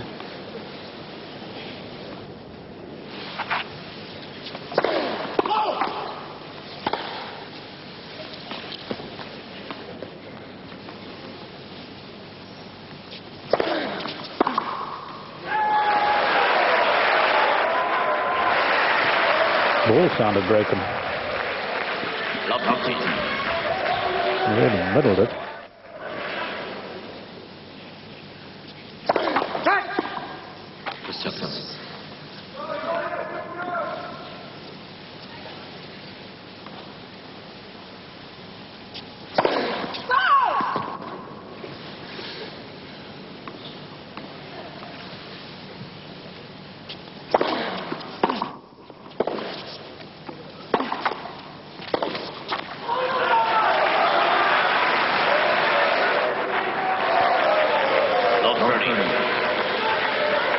And you see a little lethargic on the far baseline.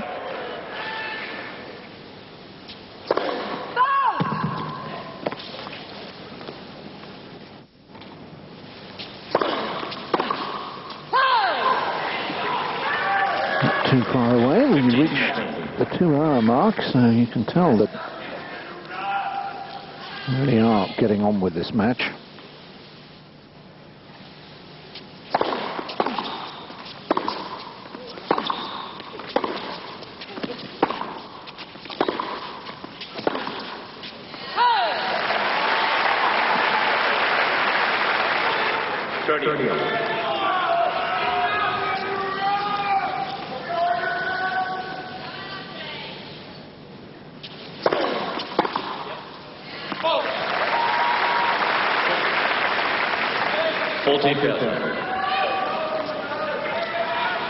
Set point for 2 sets all.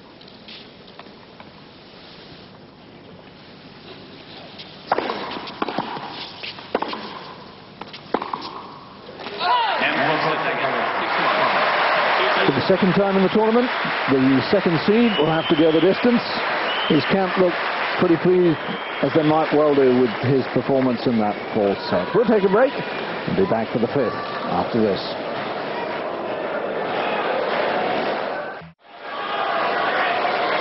The fifth and final set coming up between Jonas Bjorkman and Andre Agassi. Given the way the Swede lost his way at the start of the fourth, very important for Bjorkman, one suspects, to hold this game.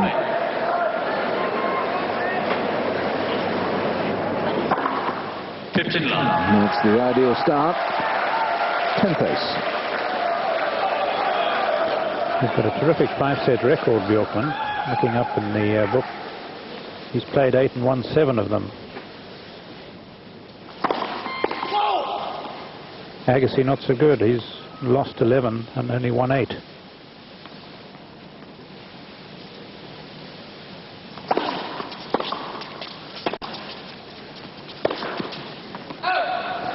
Of course, Bjorkman's had 2 5-set wins in this first week.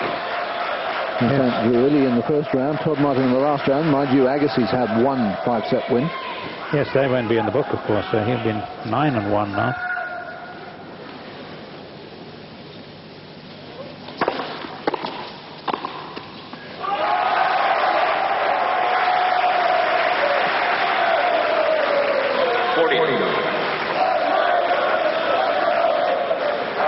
And again, much as Agassi started the match, really not that crisp Agassi return. Well, that's a very impressive start to the 5th set from Jonas Bjorkman, a love service game. Concentration right back there. I suppose that, again, illustrates the pugilistic nature of the man, as you've been calling it through, that he loves a good scrap and prepared to scrap it all the way, and also shows he must be pretty fit to have that sort of 5-set record. Yes, well, he always strikes me, and whenever I've seen him out practicing, he certainly works very, very hard at his game. And of course, those are the thoughts that you want to have with you as you are in a 5th set. And there certainly was a time before last year when, and the record speaks for that, where Agassi was very vulnerable in the 5th set, because you know that he just didn't put the work in on the practice court. But Brad Gilbert certainly turned that around. But even while thinking about that, let's remember that Agassi hasn't, this tournament apart, really had any tennis or great tennis for 4 months. And as he himself says, you cannot simulate match play on the practice court. You just don't have those sort of pressures. You can't tell yourself, for instance, that you've got to go out and play tiebreakers. Tiebreakers in a match can be so tense, there's no way you can simulate them. Please, ready to play. Thank you. We'll have to play a tiebreak in this match because, of course, we don't play one in the 5th if we get to 6-all.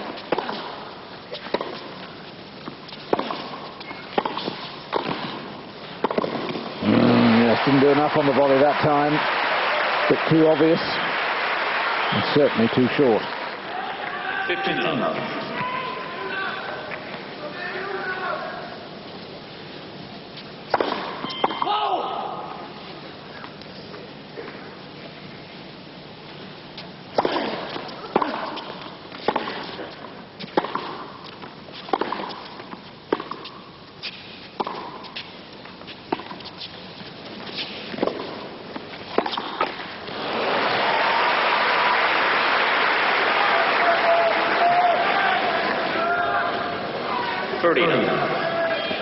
Well, it's the sort of signs one watches for in the 3rd set for any sort of tiredness, or whether people stay with their shots. If they start lifting their head a bit and obviously not covering the ball, then they're weary and nervous.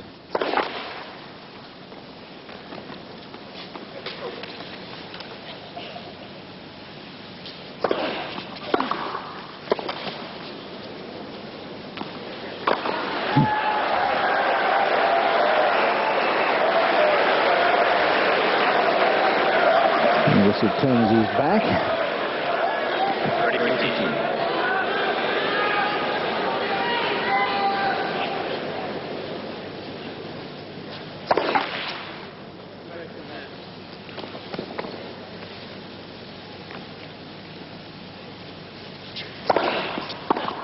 30-15. I guess he's still irritated and missing his first serves.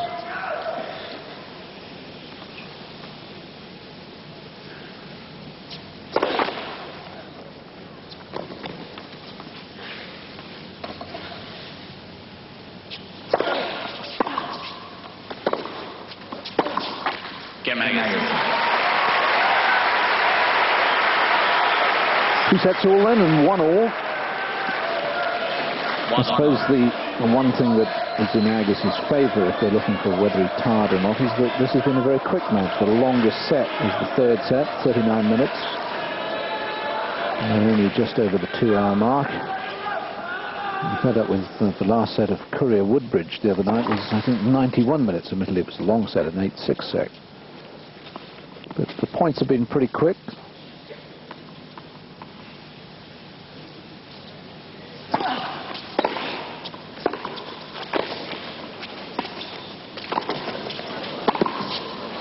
Yes.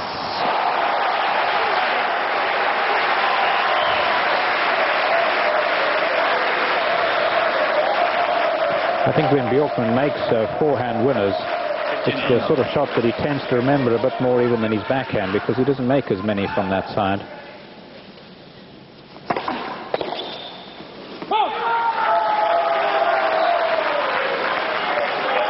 30.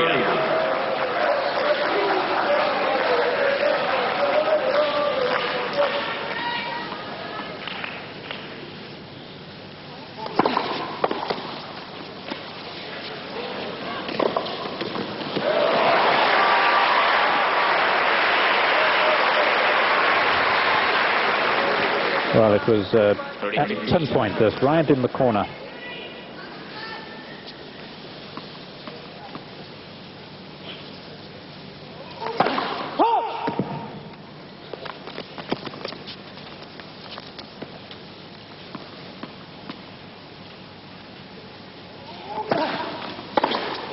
Yeah.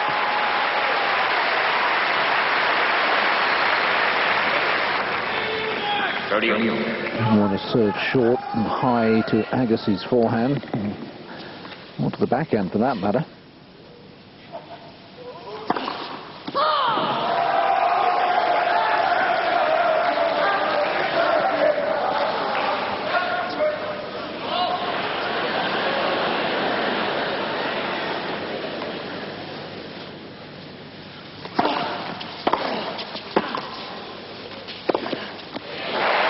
From 30 love to 30-40.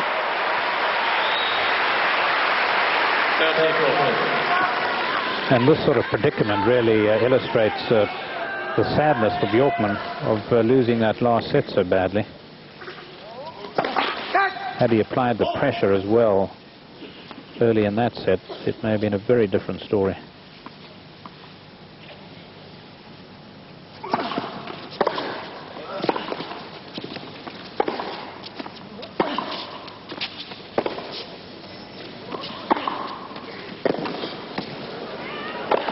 Well done.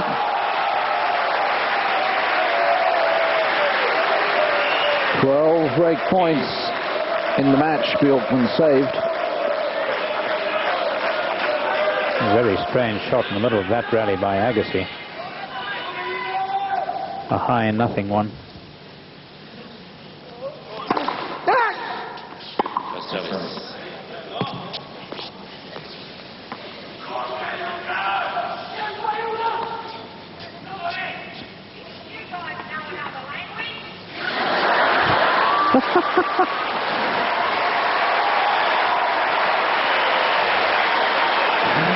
Well, the Australian lady putting the Swedes in their place.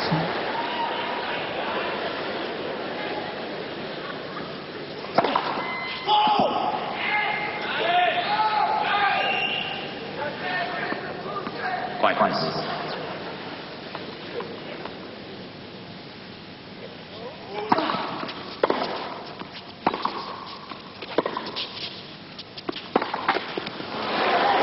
Well, what a strange shot from Agassi, but that one worked for him. Yes, it had a bit more depth on it, that one, didn't it?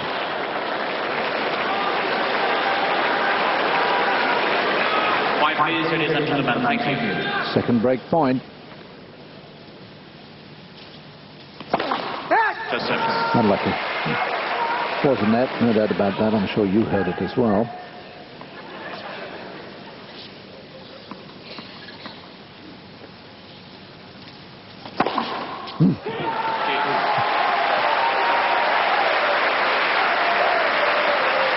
Really missed by a whisker the previous time. I suppose there's no great need to adjust the sights. Go for the same spot again. 11th ace. Another break point saved.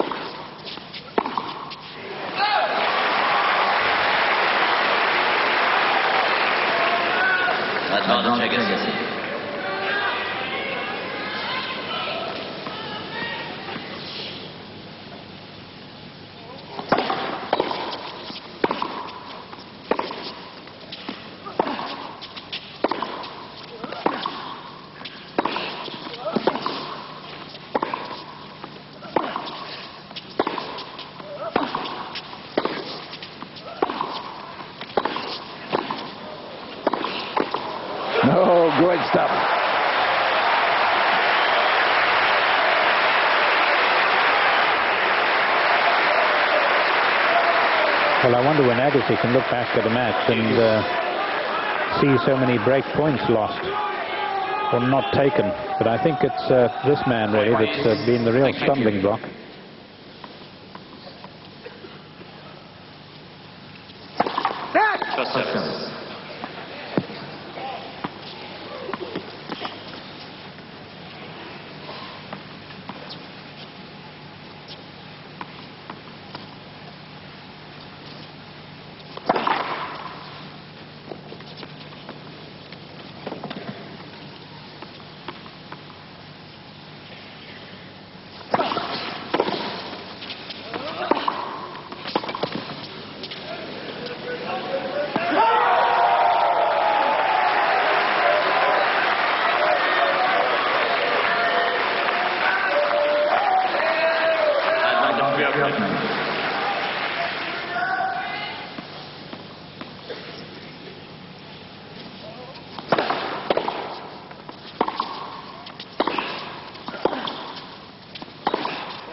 Brilliant Agassi, starting with the service return. And suddenly now this match has reached an altogether higher plane, because although it's been exciting, obviously, going to 5 sets, we haven't really had a sustained period when both of them have been playing well at the same time.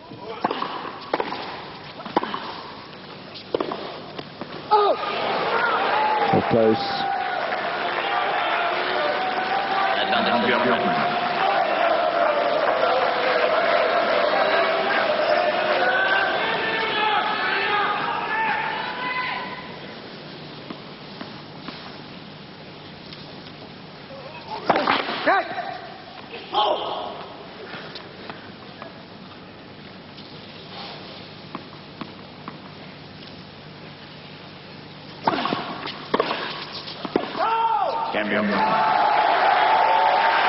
All credit to Bjorkman. 3 break points. He survived in that game. The Swede moves in front once again by 2-1 in the 5th and final set. Bubbling up nicely here on the centre court of Flinders Park. Andre Agassi 1-2 down on serve in the 5th set against Jonas Bjorkman.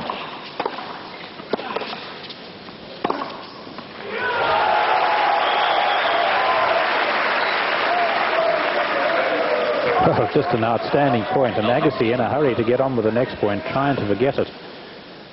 If you think about it, it would be painful.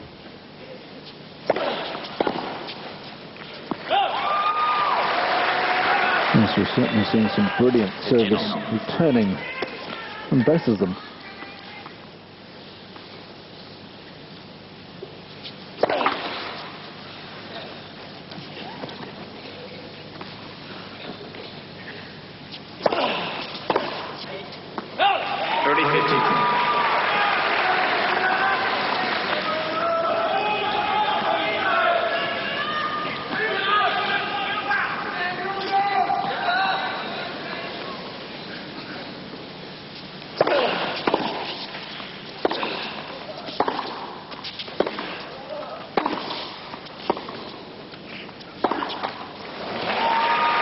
Done all the hard work there, Bjorkman, and got the ball on his favoured backhand. But backhand's been a little more erratic of late.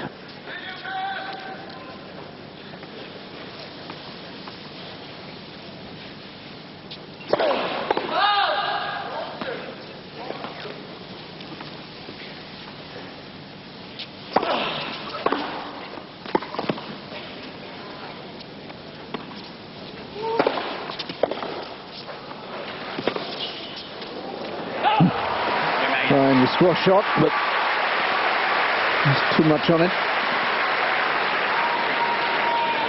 And the value illustrated there of the really high defensive lob. Yes, and also the value of control. Just amazing that he should get it in the corner like those topspin offensive lobs he's played, which seem to go nowhere else but in the corner. 2 sets all, 2 games all.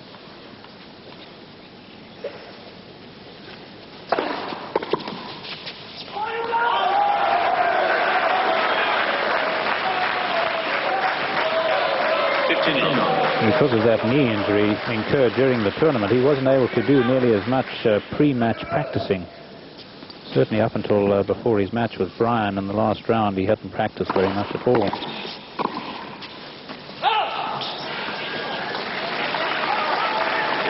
But he's getting all the practice he needs now on court. Yes.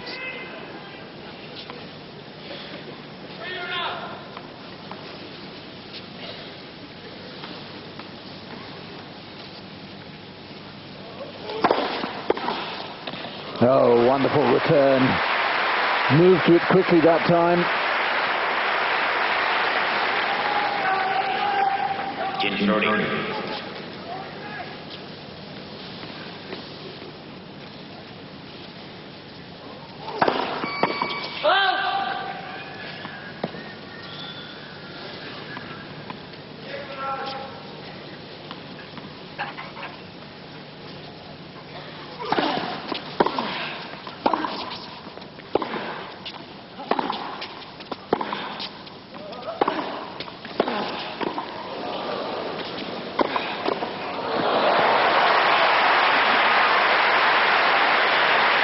So how many more break points can Jonas Bjorkman survive? 15-14.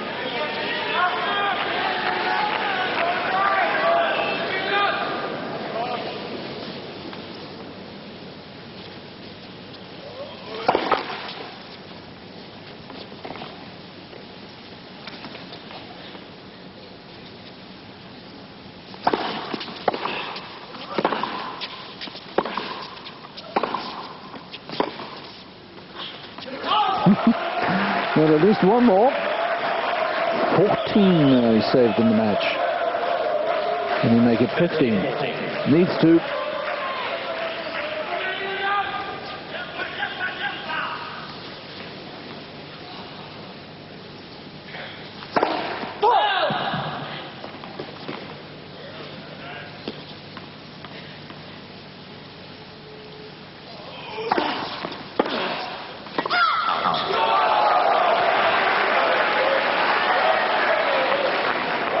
Oh, this statistic may haunt Agassi tonight, particularly if he were to lose. Incredible, isn't it? I posed the question earlier, but I suppose people like Sampras and Ivanisevic can save them, but then they tend to do that with big serving, with aces. This man hasn't served that many.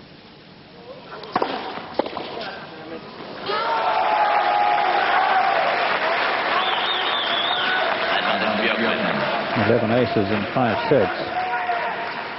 It's not quite the Philippoussis strike rate.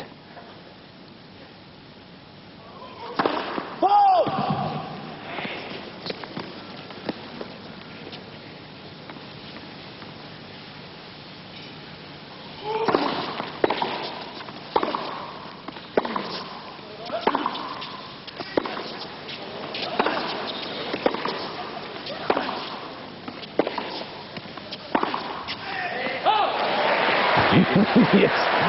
So there should have been a call earlier in the rally on that line.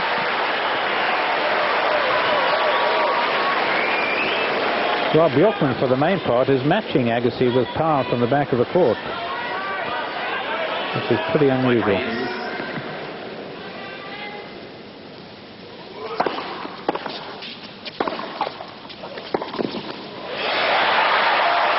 Just that little brush on the net cord made it easier for Agassi. Just took some of the sting out of the forehand. Yes, and made Bjorkman not too sure, because obviously that's not what he'd planned in the point. Yes, another chance for Agassi. Threw the ball way too much to the left there.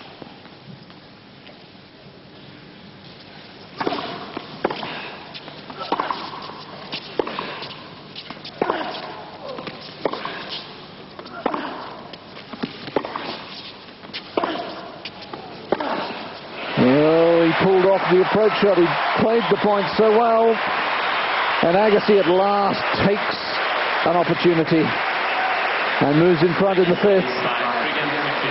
3-2, and one wonders whether that might just be the decisive moment.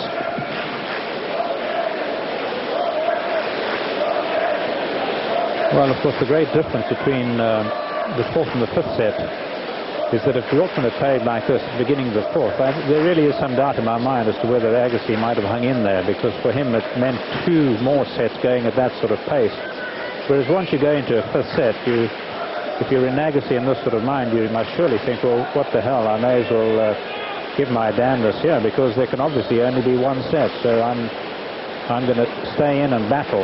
And I think all the more pity, therefore, that Bjorkman just didn't play this sort of tennis in the 4th set, because it has been spirited stuff, and really, I think, quite remarkable. I didn't give him much of a chance, and he certainly disproved me, and I'm sure at the same time proved to himself that he can stroke ground stroke as well as serve and volley like a doubles player.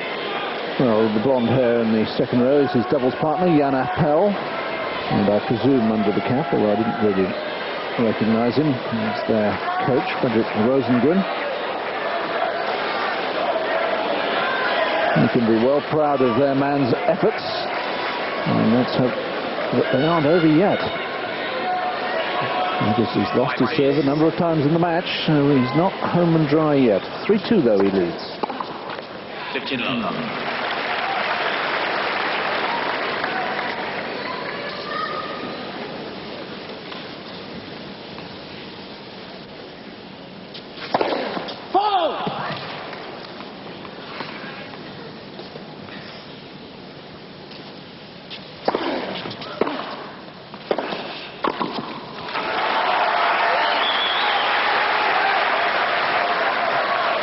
Might have heard a little squeal from Agassi, put under a lot of pressure, and really he's putting himself under pressure again. Missed first serve. Yes, he's barely over the 50% mark.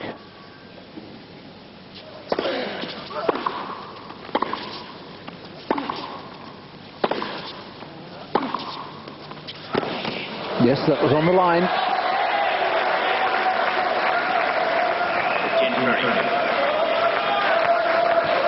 It really gnaws away at you, because you do the good work of breaking, and then you feel you're letting yourself down. I think Agassi looks upon himself like that. That sort of serving.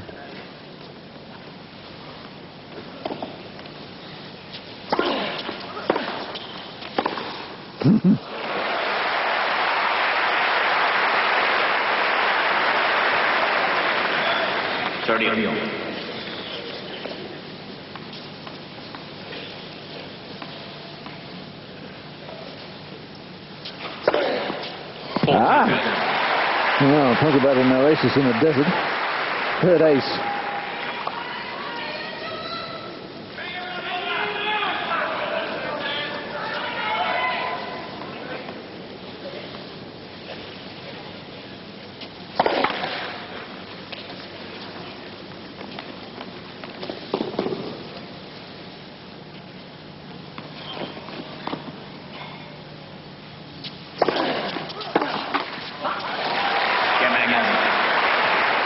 Disappointment this time for Bjorkman. He had half a chance at 15-30. Yes, it is right against 2.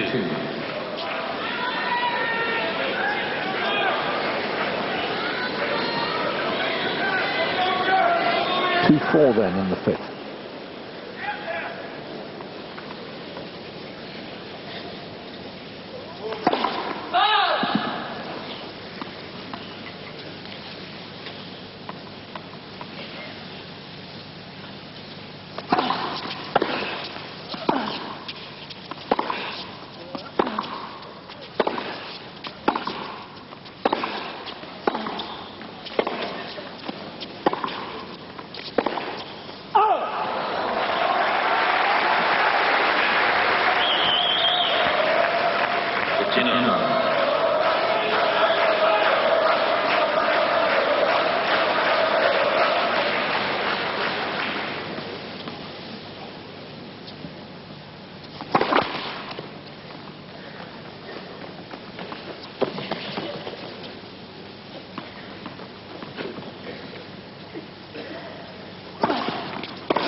Well, there for Andre coming forward, and this time a service return like that.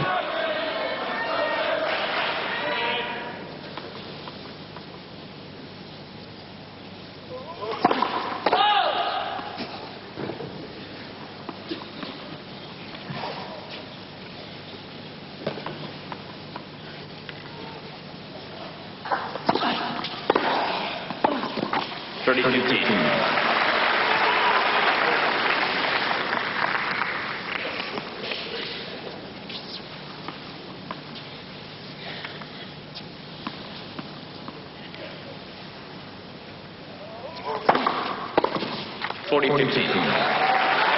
Certainly still a lot of punch in the Bjorkman serve. No signs of wilting at all here.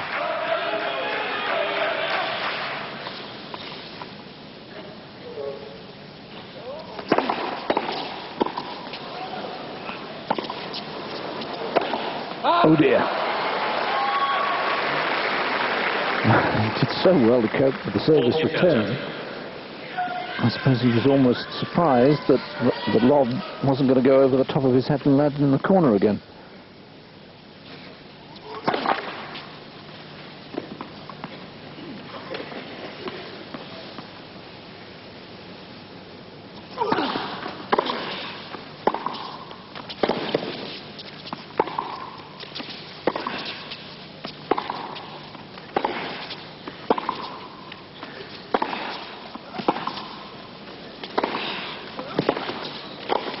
No, well played, Agassi.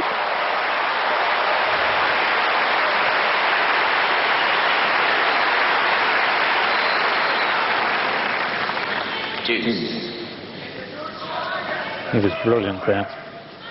Wonderful footwork.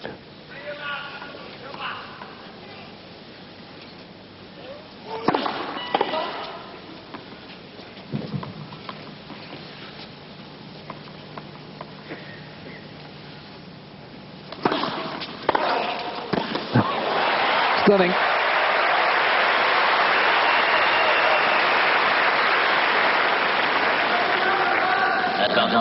Now this really is crisis time as we watch again Agassi lashing into that service return. Crisis time for Bjorkman, facing the point for the double break. And that, I suspect, is that.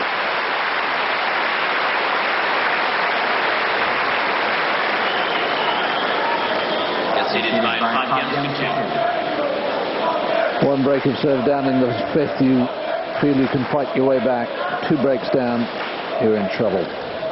So let's do what we shouldn't do and speculate and say that Agassi is now going to win this match. Courier in the quarters. That's interesting. Well, it's unpredictable only because one can't quite read Agassi's mind. I think last year at this stage it was a lot easier to read it. I thought he would play this match, for instance, as he's played this last set, and I thought that if he did, he'd win in 3 straight sets. The fact is, though, that Agassi hasn't. And admittedly, a lot of it's been due to Bjorkman's quite scintillating play, perhaps against the odds. But there's still a big question mark over Agassi's mind, and I'm convinced if Agassi's mind is as it is in the 5th set against Courier, assuming he wins this, then he'll beat Courier. But if it is as it's been for the whole of this match, then he has much more of an uphill task. First of all, though, he still has to finish off the fighter. Bjorkman has shown himself once again to be.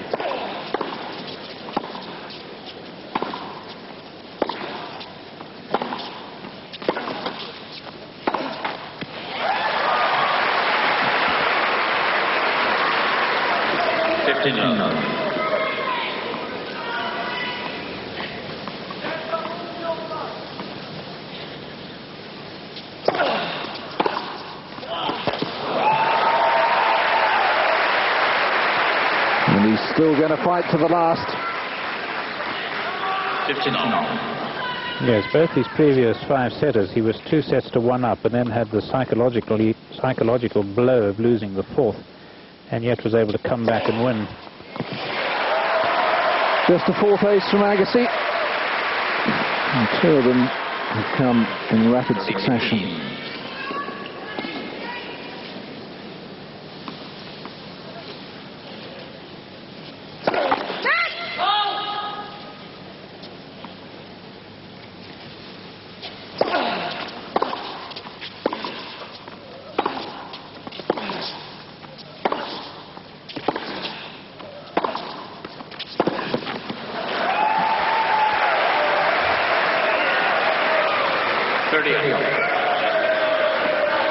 Well, it's never as easy as you think and hope it's going to be when you serve for the match. The other chap always seems to have something in reserve.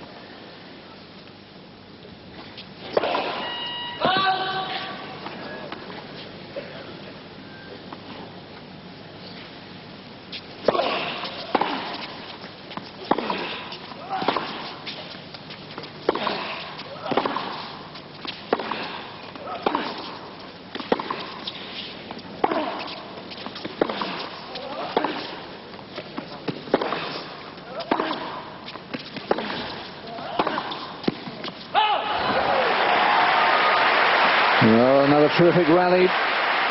Just overcooked it at the end.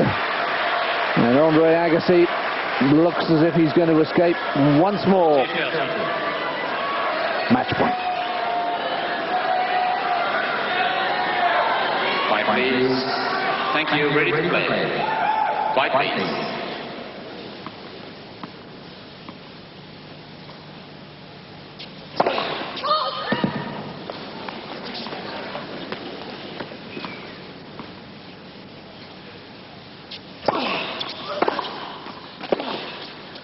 Yes, that full stretch on the last point, that full stretch for much of the match. But Agassi, for a second time in the tournament, has come through in 5 sets. And he advances the defending champion to the quarter-final to play the 2-time champion, Jim Courier. Didn't seem to have the strength to run up to the net, did he? But he may be short of match practice, he may be short of practice prior to matches. But he certainly can't be too short of hitting balls across the net after all this tennis. So perhaps in the end it's done him some good. Ladies and gentlemen, our next match on centre court. So the men's singles clash between Gil Race on his feet. They must be very relieved that Andre has come through another difficult one in 5 sets. For his efforts today in his 5-set match against the defending men's champion Andre Agassi, who now continues here at Flinders Park at the Port Australian Open for 1996. Andre Agassi acknowledges the cheers as he goes through to the last 8.